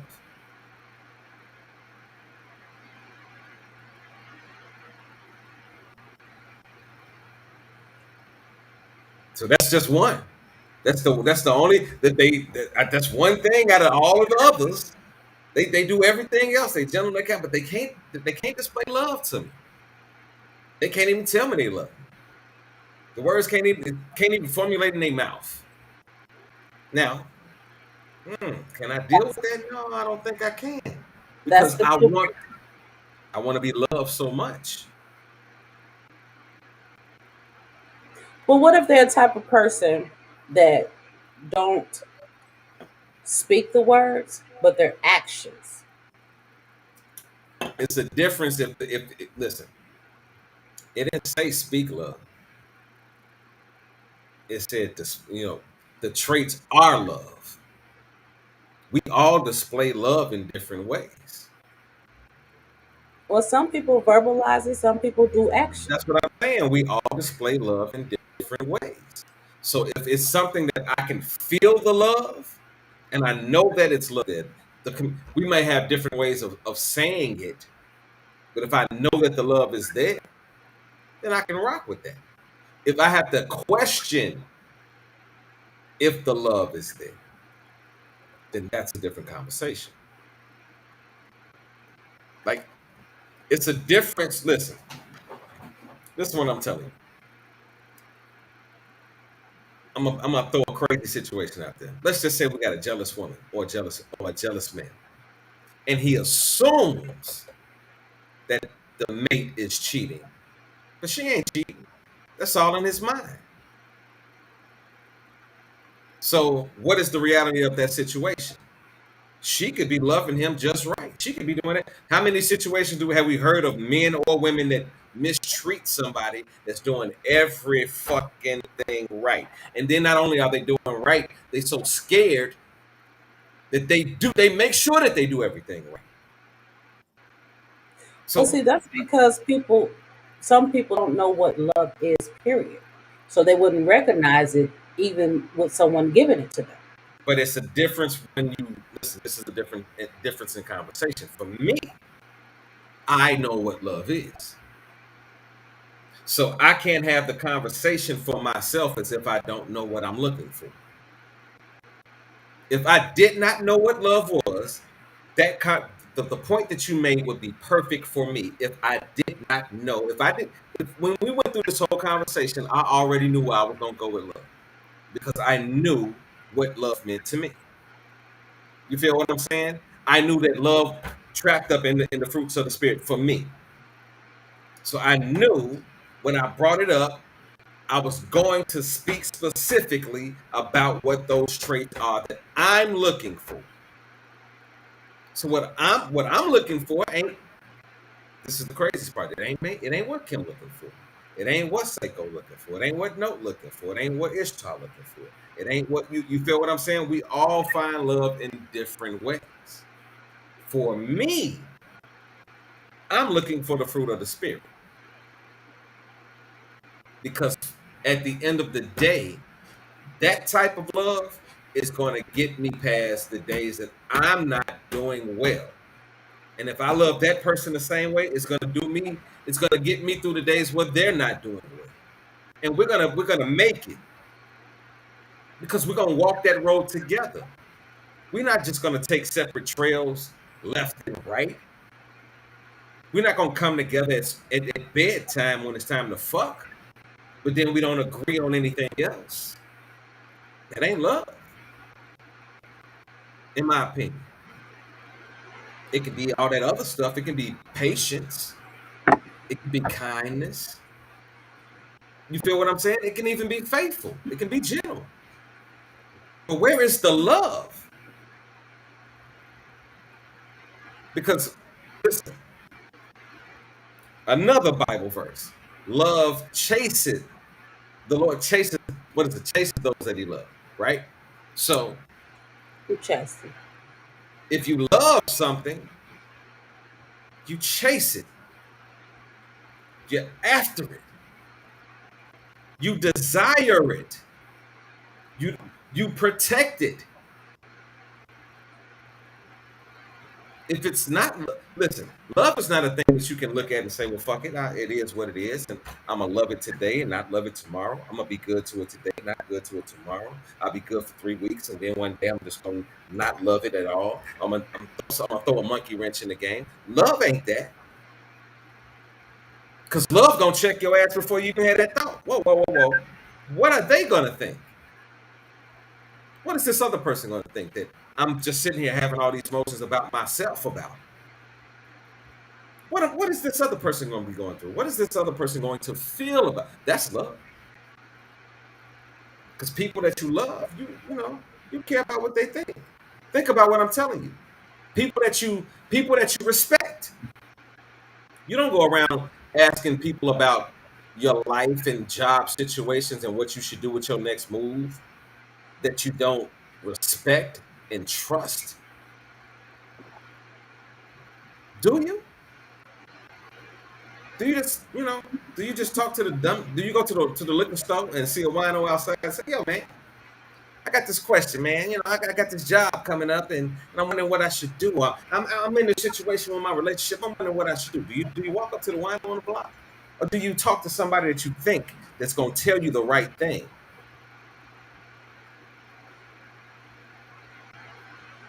Because if you're trying to be right, you ain't just trying to vent. You trying to get it right. You're trying to get another opinion. Because guess what? In real relationships, there are times when you don't know what to fucking do. Sometimes other people gotta say some shit to make it snap to you. Sometimes you gotta go through certain things to make it snap to you. But if you do not care,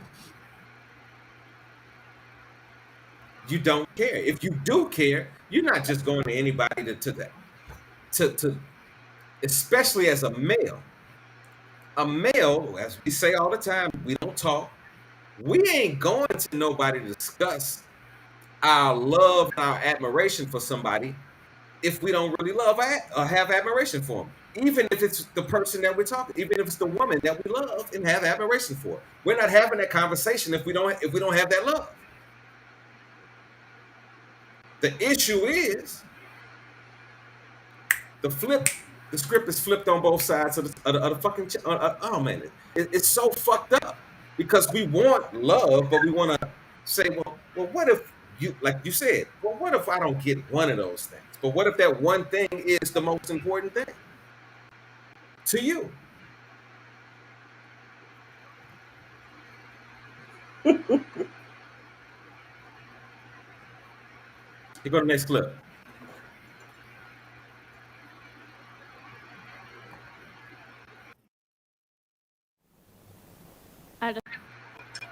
Wrong one.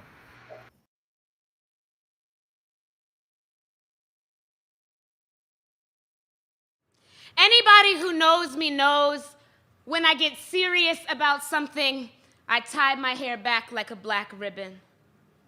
This is an elegy to all the things we become before we're done becoming women.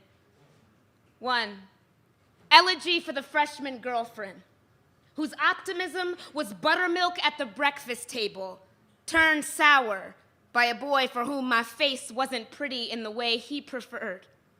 So I baked my body into a buffet, a pie he could cut into, sample, take a slice of what he liked.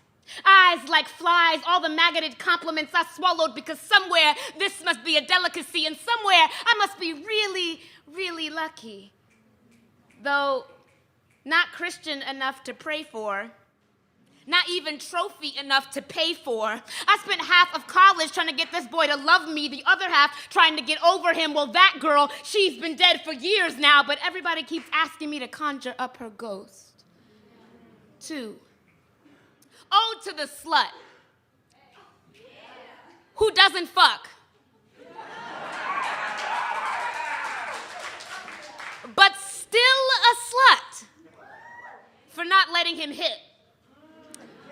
Ladies, there are always 2 ways of looking at a condom in a wrapper. Open your legs and you won't necessarily find freedom. Close them and you won't necessarily find purity. Purity is just contraception against evil thoughts. Freedom is knowing your hip is a hinge. Use your body at your own discretion and seek your own pleasure. What lies between your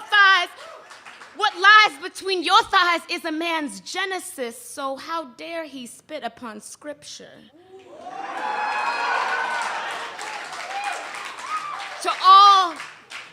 To all the women who've been pried open, propped up and Jada posed, I'm sorry there was no funeral for the going out of your smile and the coming in of strangers. To all the women who've been called hoes, boppers, and skanks, what's in a name but a whole lot of rape culture? What's a slut anyway but a pimp in sheep's clothing?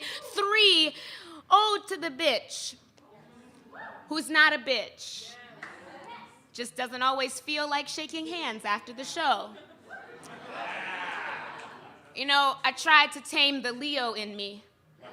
Cut off all my hair to be rid of my ego, but she still comes roaring in like a red dragon, cause she be my protection. A pit bull in a skirt, please. I am a bull mastiff on the scent of a fresh kill, and I am still learning how to heal.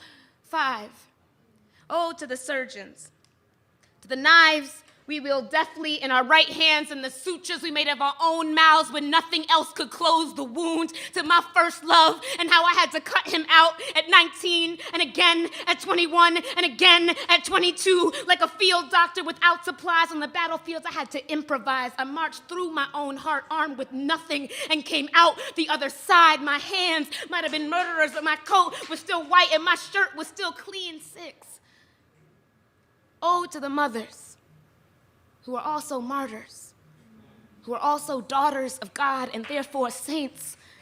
Ladies, how many times How many times have we tried to save someone with our love? Been bread, butter, and breast, done our best to give good head. I mean, knowledge, wisdom, understanding. Ode to the poet. On my best days, she is all that I am. On my worst days, she is all that I hope to be. 7, ode to the impossible. I am still a redhead in my heart, just like my grandmama. Have traveled to over 20 countries, wake up every day and love what I do, and still wonder if I'm doing enough, if I'm worth enough. And sometimes all this self-doubt gets tiring, more tired than a bag of old diamonds. So I ask myself if today were the last today, would I be okay with the life that I've lived? Would I be okay with the woman that I am now? And then I forgive myself. No matter what the answer, I forgive myself. I forgive myself until there is no more sand left in Egypt. I remember the mountains in my last name and the victory in the middle, repeated over and over to myself as if it were a mantra. Alicia Nicole Harris, the unforgotten victory, the victory of the truth. It took me 7 years. 7 whole years, y'all, to go from that girl to this woman. But ain't God good? And ain't I great? What you think about that, Queenie? Completion. 7 years to become complete. She completed her cycle in 7. Completion. Explain it to somebody that may not understand the circle of life in the 7s. Hell, I don't understand it half the time. But the 7 symbolizes completion. And what she did. 8 is the number of new beginnings. They have. Go ahead. But 7 is completion. And she went through 7 years. Each year, as she explained, she was going through something. And by her 7th year, she found who she was, who she is. And basically completed her cycle. She's on to a new beginning now.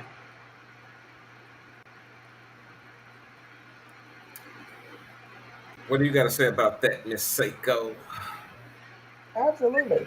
Because, when I was listening to it, I was, she said 7 years. I'm like, okay, 7 is the number of completion. I can't hear you. I said, when I was listening to it, she talked about the 7 years, and she talked about 7 being the number of completion. But at the same time, I was listening to what she was talking about, starting with being a freshman in college, and and then just, trying to just coming of age. I mean, there are so many of us that is our story. That is actually what we did, what we lived through in the journey and trying to find ourselves. So, and then she talked about, like the 7 years, yes, it took 7 years to go from that young naive girl that was lost and wasn't real sure where they were going to the woman that she is today. Absolutely. Well, I know that you got to get ready to get up out of here, and I look like what was you about to say? Go ahead, Queenie. I just wanted to add to what Seiko was saying. If you remember, like the last thing that she was talking about is that she went back basically to her foundation, to her grandmother. It was a complete cycle of her life, basically, from birth basically into womanhood, but it took her back to her foundation. Well, listen, I'm gonna let y'all ladies go, but I got a couple more clips I'm gonna play for tonight. We're probably gonna run for about another 20 minutes, maybe a little bit longer. I pray that y'all actually stick around and watch these clips because they are actually great clips. Here we go. When you broke my heart, I felt the familiar sting of the pain of loss.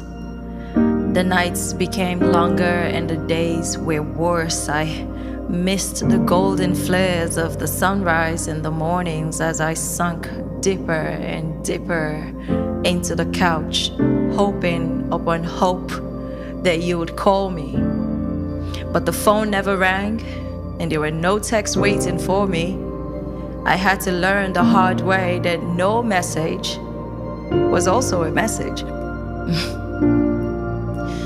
Regret has embraced me like an old friend, rocking me daily now as I get drunk on my salty tears. I spend my days on the edge of rage, and it's too risky to be skipping meals and seeking peace in the bottom of this bottle of whiskey. You see, I thought we had a happy year. There was just so much left that we hadn't shared. But when you said you weren't happy here, it tore me apart to know that I hadn't shown you how much I truly cared.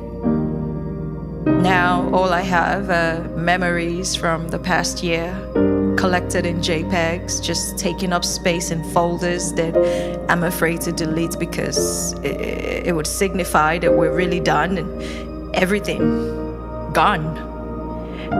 And I guess I'm delusional enough to believe you're still the one. I don't want to get over you. I want to get under you, to taste the sweetness of your tongue as you plunder me with your love and ride me like a horse into the sunset. I'm not sorry that I missed a step and tripped and fell hard for you. I'm only sorry that I expected you to love me in a way that I hadn't yet loved myself. But I know now that God had a plan when He sent you to me. It wasn't you who needed my love, it was me.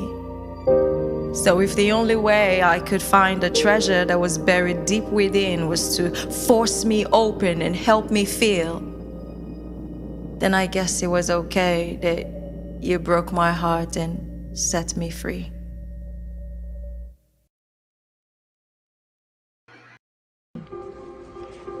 I am grateful to have been loved and to be loved now and to be able to love, because that liberates.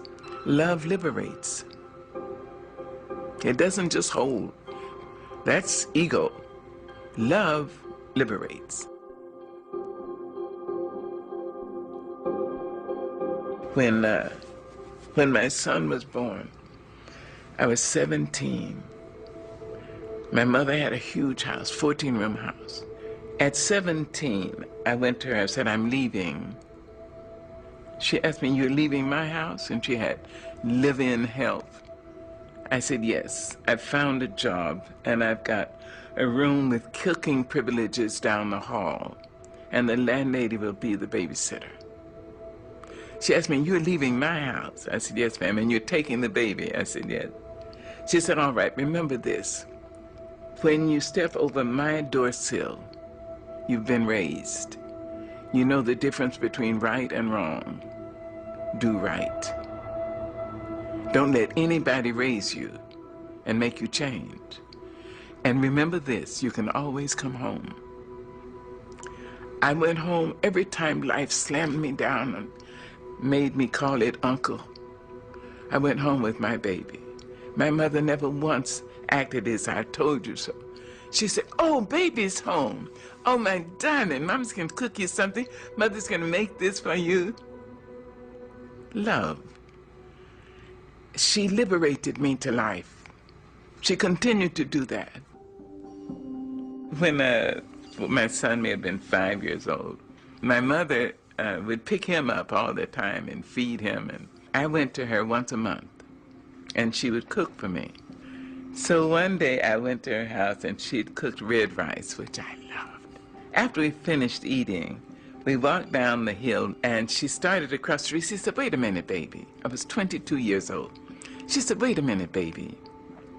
You know, I think you're the greatest woman I've ever met. She said, Mary McLeod Bethune, Eleanor Roosevelt, and my mother, you're in that category. Then she said, give me a kiss. I gave her a kiss, and I got onto the streetcar. I can remember the way the sun fell on the slats of the wooden seats. I sat there and I thought about her. I thought, suppose she's right. She's intelligent. And she says she's too mean to lie. So suppose I am going to be somebody. She released me. She freed me to say I may have something in me that would be of value. Maybe not just to me. See? That's love.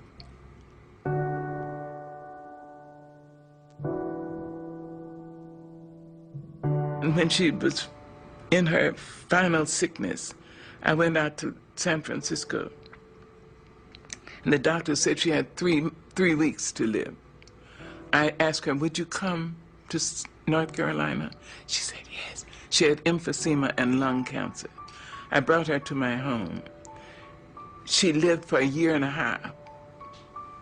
And when she was finally, in extremis,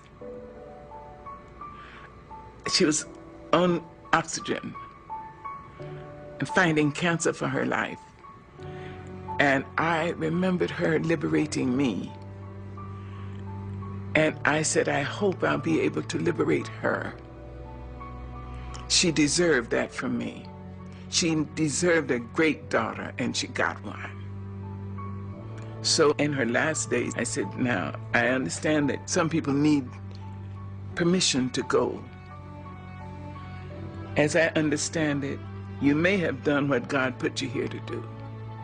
You were a great worker. You must have been a great lover, because a lot of men, and if I'm not wrong, maybe a couple of women, risk their lives to love you. You were a piss-poor mother of small children, but you were a great mother of young adults. And if you need permission to go, I liberate you. I went back to my house, and something said, go back. I was in my pajamas. I jumped in my car and ran, and the nurse said, she's just gone. You see, love liberates. It doesn't bind. Love says, I love you. I love you if you're in China. I love you if you're across town. I love you if you're in Harlem. I love you. I would like to be near you. I'd like to have your arms around me. I'd like to hear your voice in my ear. But that's not possible now, so I love you. Go.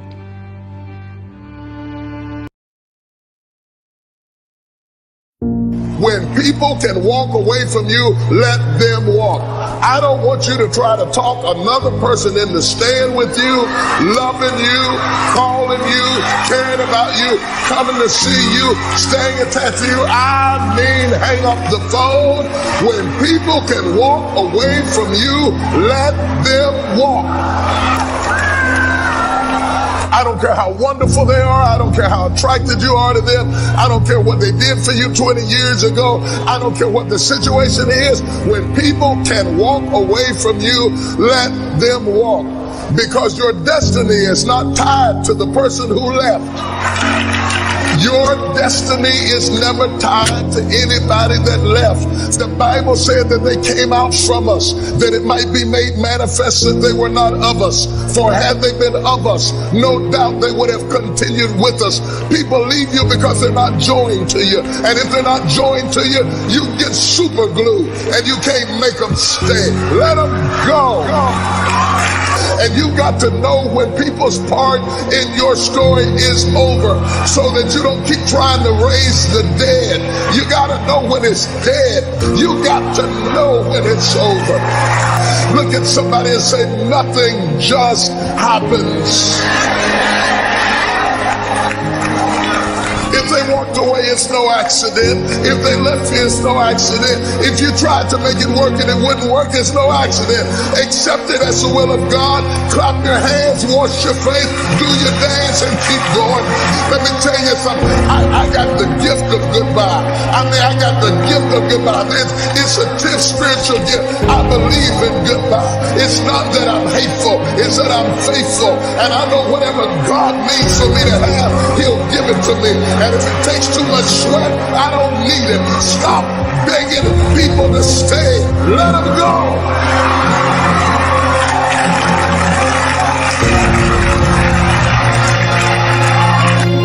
It's great when people believe in us, cheer us on, make us feel valuable.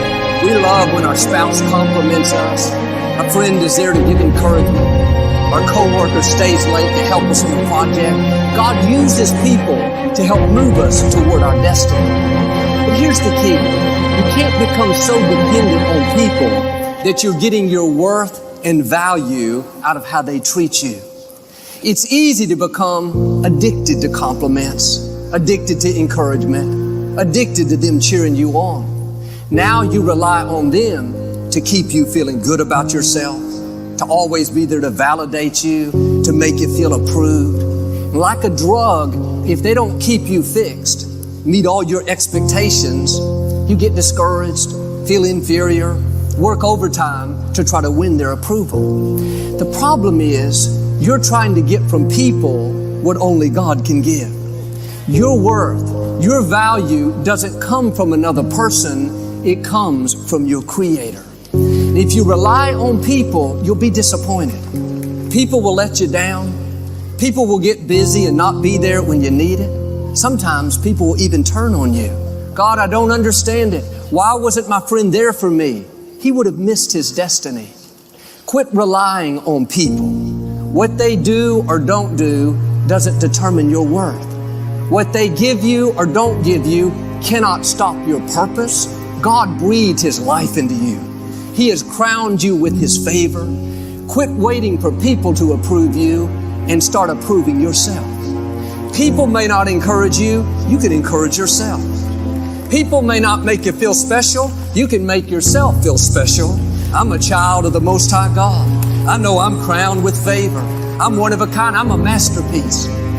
You'll have better relationships if you'll start validating yourself. If you're always depending on somebody else, you'll become needy, a burden, waiting for other people to keep you fixed. Can I tell you, your friends, family members, they have enough problems of their own. They have enough issues that they're dealing with to not come home and have to work on you for 3 hours. That's not only hurting you, it's unfair to the people God put in your life. They're not responsible for your happiness. They're not responsible to keep you cheered up. Don't put that extra pressure on them. Learn to receive your value, your self-worth from your Heavenly Father.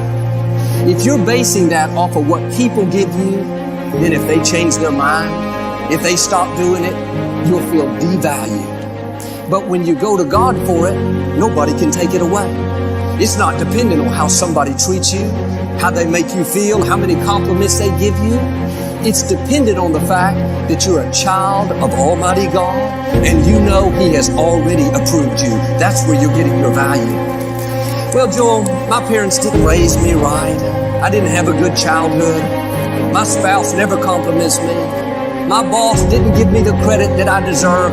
I say this respectfully. If you didn't get it, you didn't need it. They can't stop your destiny.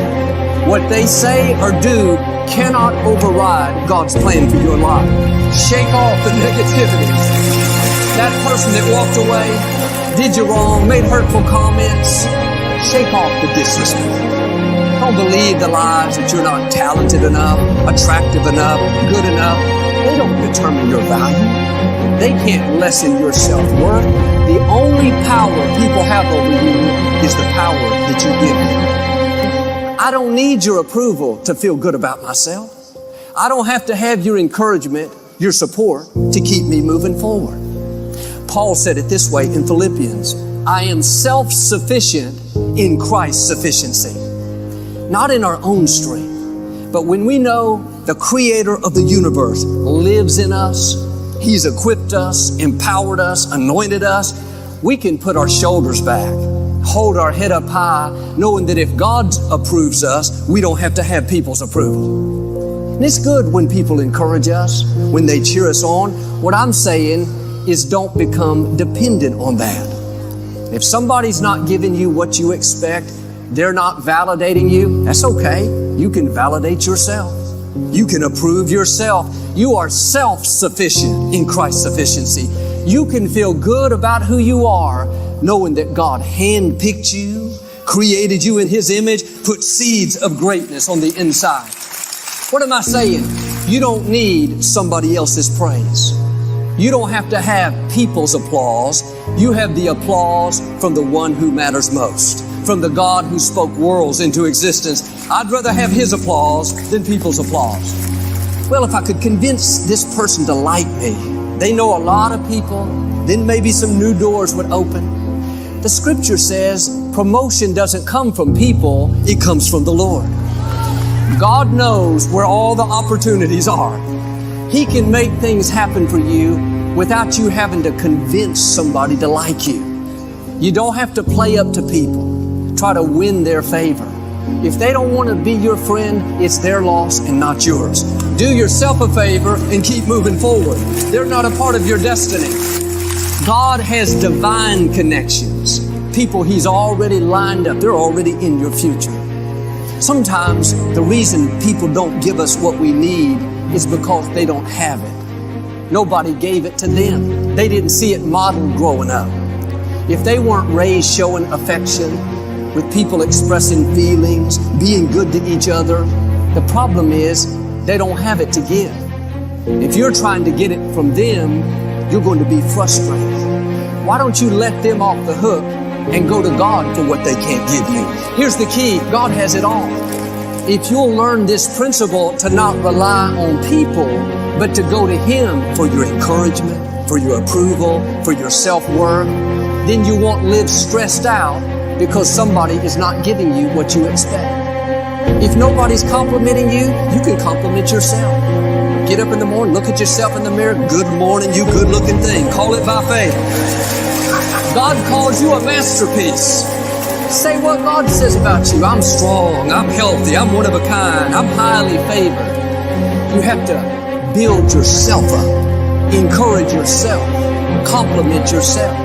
You cannot rely on your spouse, your parents, your coach, your teacher, your pastor. They may mean well. They couldn't love you anymore, but no person can meet all of your needs. Only God can. If you're just looking to people, eventually you're going to become resentful, bitter, start holding that against them. It will sour the relationship. And the truth is, it's not their fault. Maybe they have issues. They could be doing better in areas. But if you'll not rely on people, instead go to God, then you won't be dependent on what somebody does. If they're not giving you what you need, and that was the only way to get it, they would control your destiny. God didn't design the plan for your life and say, okay, it's all dependent on if these other people do what's right. If they encourage you, if they cheer you on, if they never let you down. Well, God put everything you need within your power. And instead of us living needy, oh man, why don't they compliment me? Why won't they be my friend? The right attitude is, nobody owes me anything. I don't have to have people's credit, their applause, their support, their compliments. I am self-sufficient. The forces that are for you are greater than the forces that are against you. Now quit saying, oh, if they just train me, if they just get behind me. If you'll quit depending on people, the anointing will increase in your own life. You'll accomplish more with less help, with less people, because of God's favor on your life. Are you frustrated because you don't think you have enough support? Have this new perspective. The greatest force in the universe is breathing in your direction right now. I know where to go for everything that I need.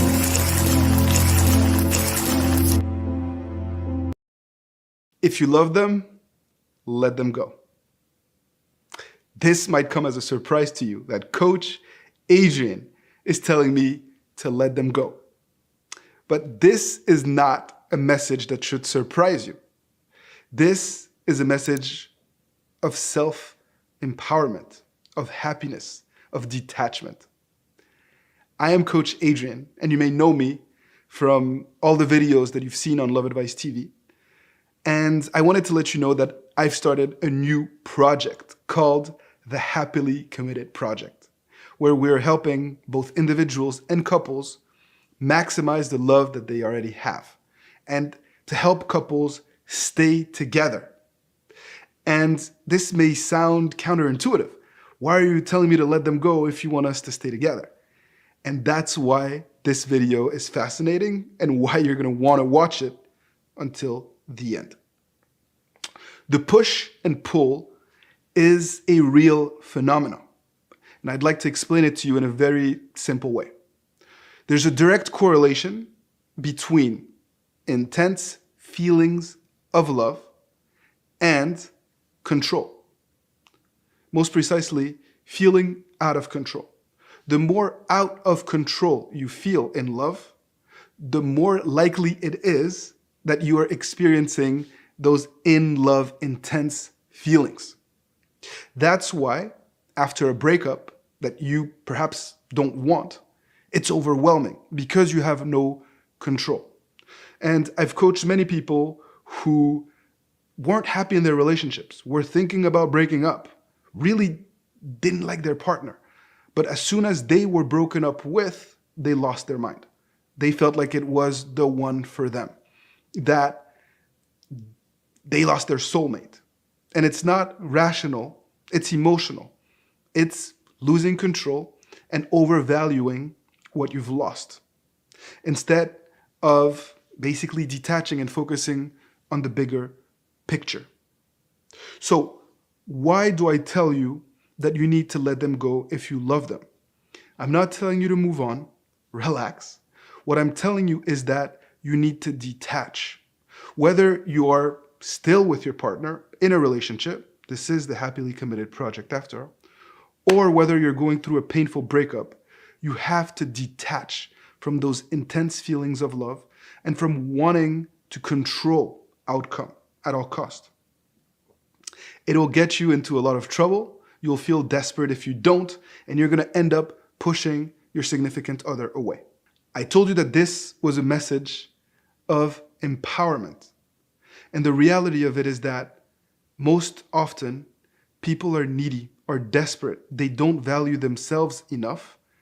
And so the love that they have for their partner becomes suffocating, both to yourself and to the person that you want to be with, the person that you love. And if you tell yourself that it's probably best to let them go, even if it's temporarily, at least you're giving yourself oxygen again.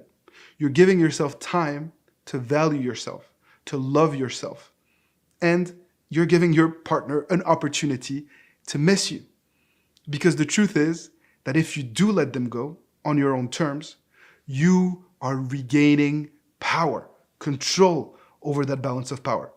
And your partner, who may want space from you at all cost, will also start to feel vulnerable because they are losing control too. The push and pull works both ways. And I am giving you a secret sauce, a fix to be able to regain control even when it seems that you've lost all sorts of control over the outcome of where you want to ultimately be. The truth is that fighting for a relationship alone can make you look weak. No one wants to be with someone that is desperate. And you should not want to be with someone who doesn't want to be with you. Perhaps they don't want to be with that version of you. So let's work on helping you become that best version of you. Whether you're together or not, that should always be something that's on your mind, because that's how you can maximize your attraction power. Your goal should be to position yourself in a way where your partner has to chase you, not vice versa. We're not trying to chase our partner, even if you madly love them and need them and miss them, and even if they're your best friend and your confidant and your lover. Change your way of thinking. Let them go and position yourself in a way where they have to chase you. it will change everything. Because the truth is that once your partner feels that they've lost you, they're going to start to value the quality attributes that you brought to the table. They'll start to really, truly value you because you're going to give them the space to value you. Ultimately, this is about you taking control of your love life. And sometimes taking control means taking a step back. It means letting go. I talked about the Happily Committed project, and we've created Happily Committed, a YouTube channel and a website, tools, programs to help couples stay together and to help individuals create the relationship that they truly want.